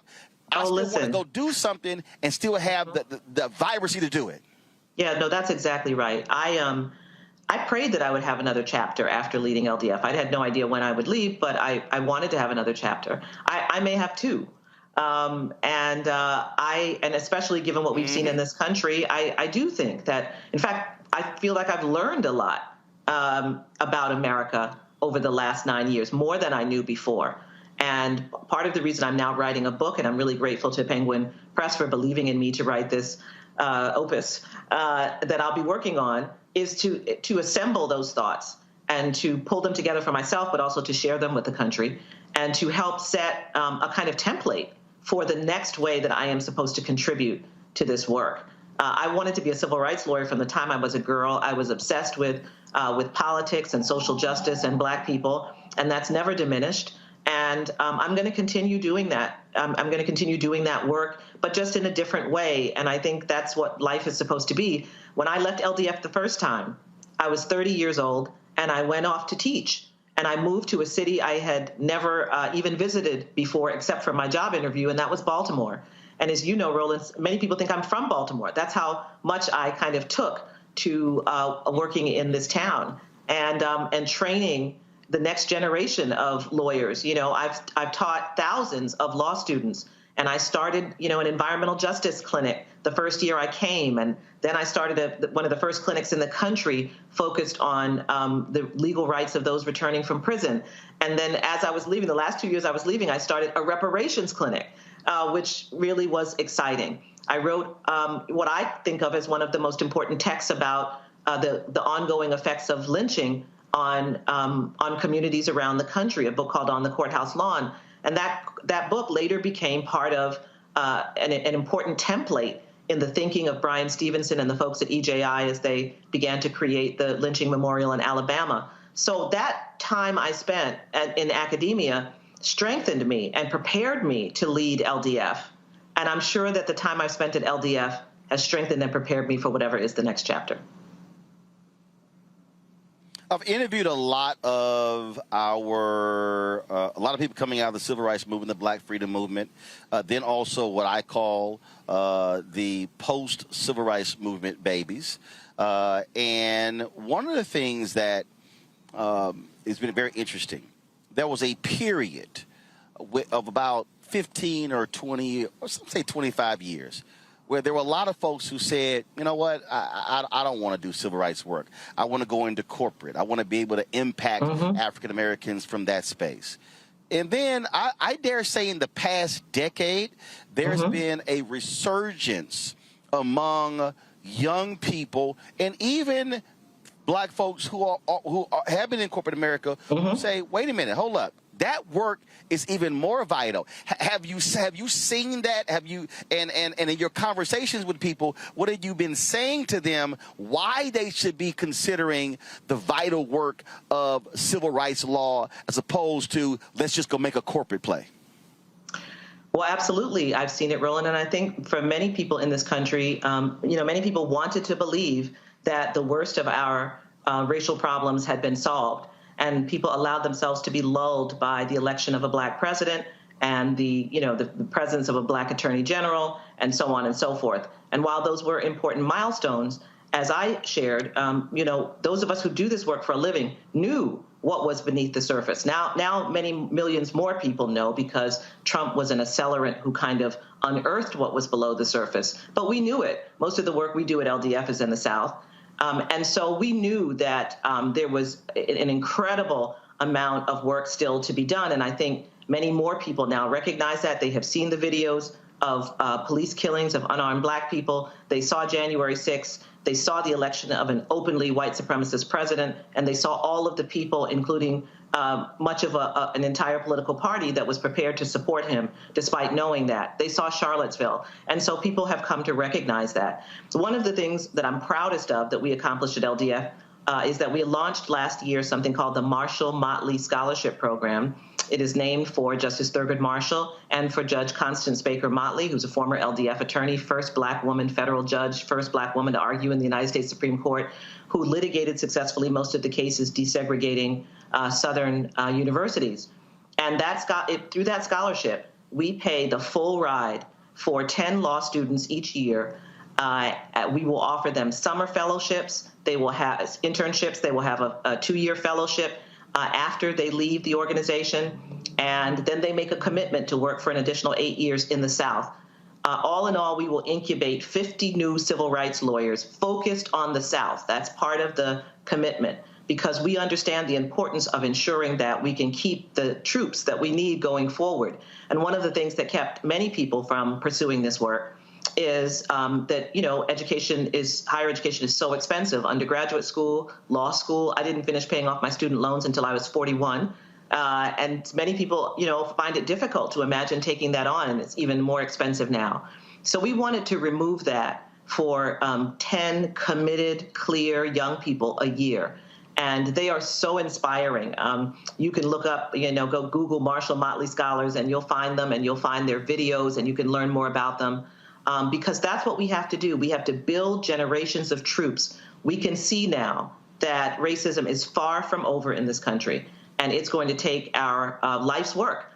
Now, some people don't do it for a living every day, but you can contribute the way you can. Some people who are in the corporate space contribute by working pro bono with LDF, by offering services to the organization or other civil rights organizations. Some people do it by contributing. Some people do it by volunteering. However is the way that you can contribute, by sharing good information, with your cohort of folks. Democracy requires work. And that's one of the messages I've been trying to push, Roland. This is not ever going to be fully done. You don't just have a democracy, you open up the box, you set everything up, and now it's done. It's work. And we're going to have to keep maintaining it if we want it to go forward. And so I hope people realize that now, that citizenship requires much, much more than perhaps many people thought. When you look back on coming in at the time that you did you think it would be this dangerous, the period that we're in right now? When you look at the ridiculous things that are happening with these anti-critical race theory people, flat out lying, all just the craziness has been going on, all everything like that. But then you talk about the voting laws and the massive voter suppression and how technical they have been operating, and how delicate with the algorithms and the surgical way they've been doing it. It is shocking to a lot of other people. How have you seen it, and what are you conveying to future leaders to understand the dangerous situation that we're literally in right now when it comes to our freedoms, the freedom to vote, the fighting, not only that, but criminal justice reform, things along those lines. This moment that we are in. I will not pretend that this has not been surprising and shocking, not the ongoing reality of white supremacy and racism, but the way in which any sense of shame, any sense of reticence has been removed from the willingness to fully and publicly embrace racism and white supremacy. I think that is incredibly shocking, to watch millions of Americans turn their back on what was in many ways one of the finest moments in this country, which was the civil rights movement. And I think many people believed that. I can remember being a young lawyer and running into lawyers who would so happily, sometimes they worked in corporations, and they would say, oh, I was part of Freedom Summer. It was like a badge of honor. To see so much of the country turn away from that, to see our political system turn away from norms. As we speak today, Representative Paul Gosar was censured in the House for memes that he posted in which, he seemed to fantasize about killing a fellow House member, Representative Ocasio-Cortez. That the censure happened. I'm so glad it did happen. But I saw so many people from his party stand up and support him. January 6th, frankly, by the end of the Trump administration, it didn't surprise me. But the willingness of people to lay down to President Trump, people who knew just months before how toxic he was, how dangerous he was, the willingness of many members of my own profession to aid and abet the unraveling of our democracy. Yes, this is all incredibly shocking and disturbing. But when I was a baby lawyer, I remember that a civil rights icon, and I still to this day believe it was Charles Sherrod, said at a meeting, at a conference, that racism is a shapeshifter, right? And I've always believed that, and I have believed that our job is to be able to see it in all its guises and to be able to recognize it and to recognize its danger. But recognize it will always shift. It's not going to stay in the same form.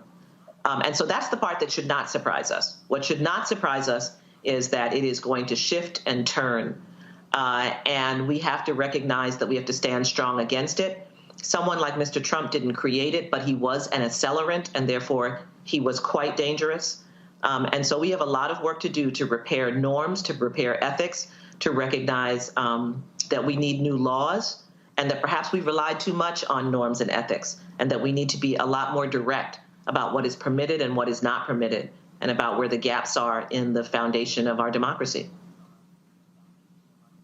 And not only when it comes to what Republicans and conservatives are doing, but it also has been a stark reminder that we have to remind those who are our so-called allies, Democrats, that they have to have the courage to go as hard as they can. We're literally seeing Democrats, senators out of Arizona and West Virginia and a few others, unwilling to end the filibuster to deal with voting rights. And you're watching Republicans literally gerrymander themselves into controlling the U.S. House for the next decade.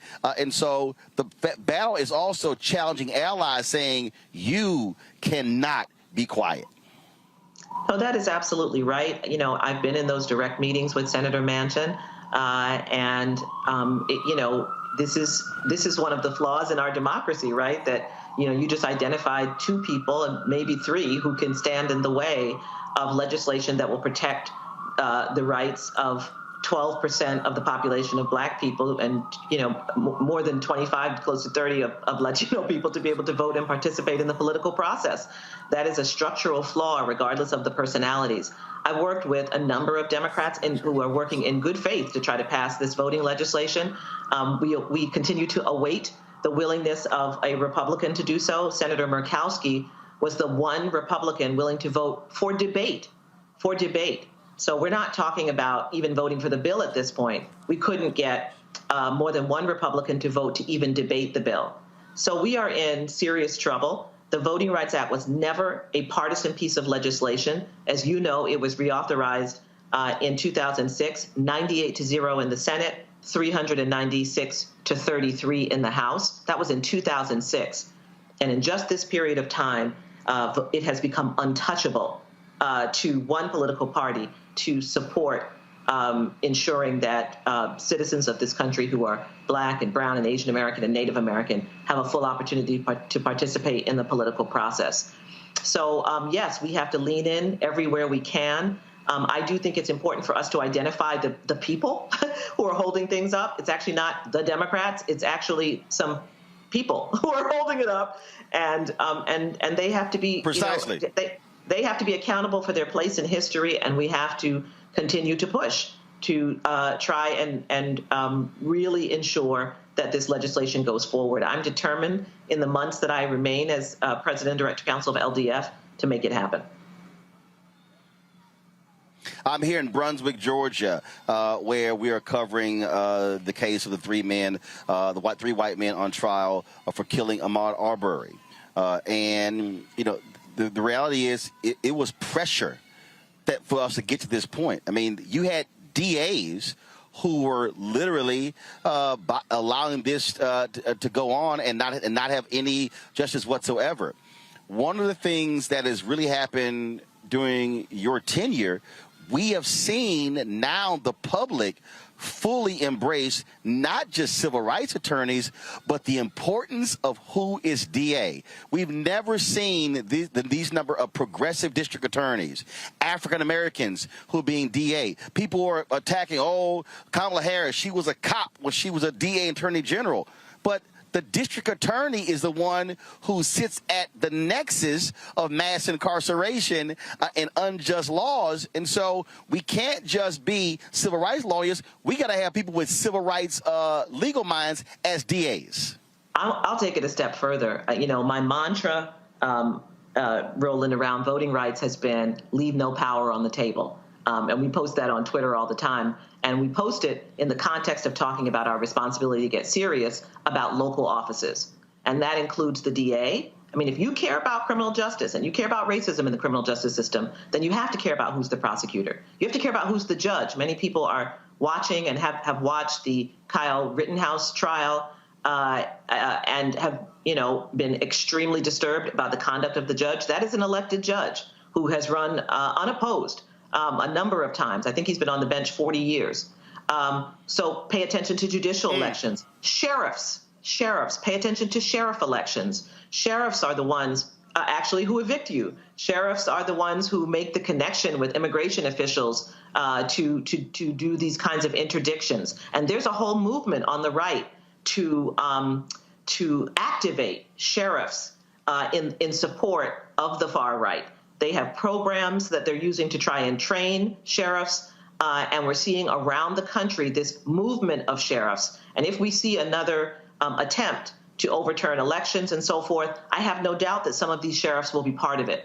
So we don't have the luxury of standing back from any office and suggesting that we won't do it. You can't say you care about criminal justice, reform, mass incarceration, and racism in the criminal justice system and walk into the voting booth and not know the difference between the sheriff candidates, or when it says for the judicial races, pick 3, and you don't know any of them, or you know only one. And when I say this, I'm speaking to myself as well, because I've had that experience. We have to get serious not just about casting the ballot, but about being educated about who we're voting for. They don't all have to be black, but they do have to align with your values of what you want to see in our criminal justice system. We're seeing the so-called anti-CRT movement, the anti-truth movement. So it matters who sits on the school board. Do you vote in school board elections? I know when we go in the booth, we vote for president. I know we vote for senator. I know we vote for governor. I know we vote for mayor. But do we vote for school board members? Do we vote for the Public Service Commission? If you live in Texas, do you vote for the Railroad Commission? And do you know what the Railroad Commissioner does? Leave no power on the table. We have to begin to educate ourselves about these local offices, about the power they have. We have to be prepared to support candidates whose views are aligned with the kind of world we want to live in. And we have to vote in those elections. There are elections every year, Roland, not every 2 years, not every 4 years. Yep. I'm sure if you check, you will find that there are elections, maybe they're ballot initiatives, raising bond money for the library or for public pools or to amend the Constitution. You need to educate yourself and do it every year. And I'm talking to myself as well, because I can be inconsistent with the offices too, with knowing, who the different candidates are. It's a lot of work. And maybe, Roland, your platform can become one where we begin to talk about some of those local races and talk about what those officials do, what their powers are, and how that affects the rights of Black people. Absolutely. 2 final questions. First, there are a lot of cases that y'all been involved in. You have said that you want LDF to be seen sort of as a private Department of Justice. Are there a couple that, for you, where you say, this is why I chose this work, that really stand out? One of them, which is a case certainly the Department of Justice would never bring because they would be on the other side of it, is, last year, crazy as it seemed, January 30th, I stood with representatives of the United States Postal Service to unveil the Gwen Ifill stamp. It was one of the proudest moments, for our family. But 9 months later, I became convinced we had to sue the United States Postal Service to get ballots delivered and prioritized for the 2020 election. And that's what we did. It was an unusual piece of litigation, but we believed it was essential, and we did it during COVID. And participated in those hearings. We were before Judge Sullivan. Our litigation director, Sam Spatal, was arguing and working on the case well into the night. The hearings lasted 8 o'clock in the evening. But you remember around that election when we were talking about ballots not being delivered in places like Georgia and in places like Detroit and Cleveland and other cities. That was LDF. Working with our co-counsel at Public Citizen to make sure that happened. I was very, very proud of that litigation. I'm also proud of the fact that we were unafraid and willing to sue even President Trump for his actions after the election in attempting to ensure that ballots were not counted that came from places with large Black populations and his attempt to influence the election. We sued him under Section 11B of the Voting Rights Act. We later brought claims under the Ku Klux Klan Act and included the RNC. We don't take these things lightly, but we do take very seriously that the Voting Rights Act protects not only the right of Black people to cast a ballot, but to have that vote counted and added appropriately to the tally of votes, which means all that stuff you saw about disqualifying ballots is implicated by the Voting Rights Act. I was incredibly proud of the work we did last year. And I mentioned the pandemic because we're people too. Our lawyers were also concerned about their families and their children. Many of them have young children, and they were homeschooling while they were litigating all our cases last year. Just an extraordinary staff, and it really was an incredibly proud period for me, a very strenuous and stressful one, but I was just incredibly proud. 50 years from now, 100 years from now, there's going to be a young African-American woman, a young African-American man, someone who's white, Hispanic, Asian, Native American, doesn't matter. They're going to be looking through news stories and looking at history books, and they're going to come across the NAACP Legal Defense Fund and the 21st century. They're going to come across the name of Sherrilyn Ifill. What is the one thing you want that person to understand about you in this moment, this period in which you run the organization? What's that one thing you want them to know and understand? I think it's about commitment. It's really about commitment to this work and what that looks like. And when you're committed to the work, one of the reasons that I'm quite joyful in the work, as exhausting and stressful as it is, I work all the time. There's not an hour of any day that I have not, since I took this job, that I've not thought about LDF or our work. And, you know, it's been unrelenting. That is absolutely true. But what pushes you forward, and I'm sure you experience this, Roland, with what you're accomplishing right now, is commitment. When you are committed and you are dedicated to, you know, the cause of justice, to the cause of your people, you can do it. You can show up and you can really be elevated almost out of yourself in terms of power and clarity, and people will feel it. And I think people feel it when they listen to me, when they see me. They know that I am serious about that commitment, that it brings me incredible peace and joy to be walking in what I believe I was called to do. Well, it has been a great run. You definitely have the energy and spirit to do a lot more. Can't wait, as you say, to see what the next chapter or 2 or 3 could be, very well be. Congratulations on the tenure. And I'm quite sure you will happily say, okay, Janae, now you get to take these phone calls and these media requests, and it's now on you. Have fun. Have at it. I will. But she knows I will be there for her. Any help and advice she needs, as former director counsels Elaine Jones and Ted Shaw have been there for me. And she will be fantastic as a director counsel for this period of time, for sure. All right. We appreciate it. Thanks for all of your work and dedication. As you say, your commitment, we appreciate it. Thanks a lot. Thank you, Roland. All right, folks, that's it for us from Brunswick, Georgia, on Roland Martin Unfiltered on the Black Star Network. Let me thank Scott, Monique, and Robert for joining us on today's panel, all of our great guests as well. Don't forget, tomorrow, 11 a.m. Eastern, we're going to be broadcasting live from here, the Pastors News Conference and the vigil. That'll be taking place here at 3 p.m. Eastern. We're going to move the Transformer Justice Coalition and Reverend Jesse Jackson Sr. as they march from here into the community as well to the Ahmaud Arbery mural here in Brunswick, Georgia. And so we're here on the ground. Please, we need y'all to support what we do. First of all, our goal by December 31st of this year is to get 50,000 downloads of our Black Star Network ad. And so please download it to your Apple phone, your Android phone, Android TV, Apple TV, Roku, Samsung, Xbox, all of those platforms, Amazon Fire as well. So please download the app.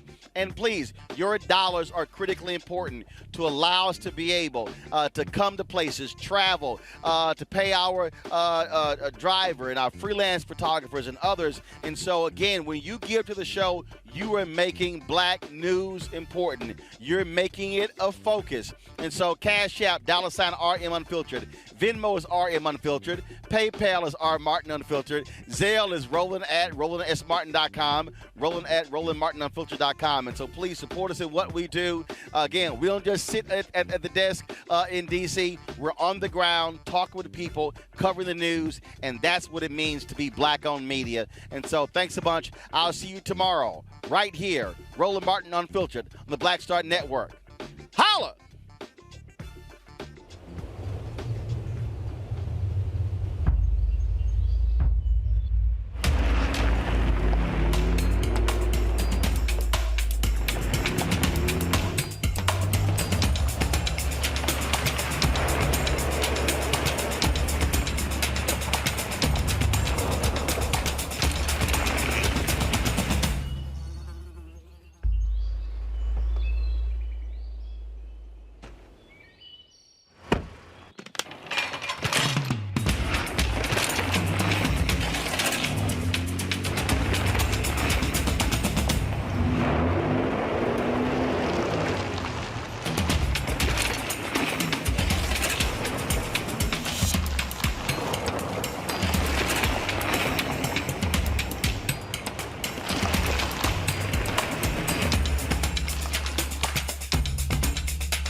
Smart.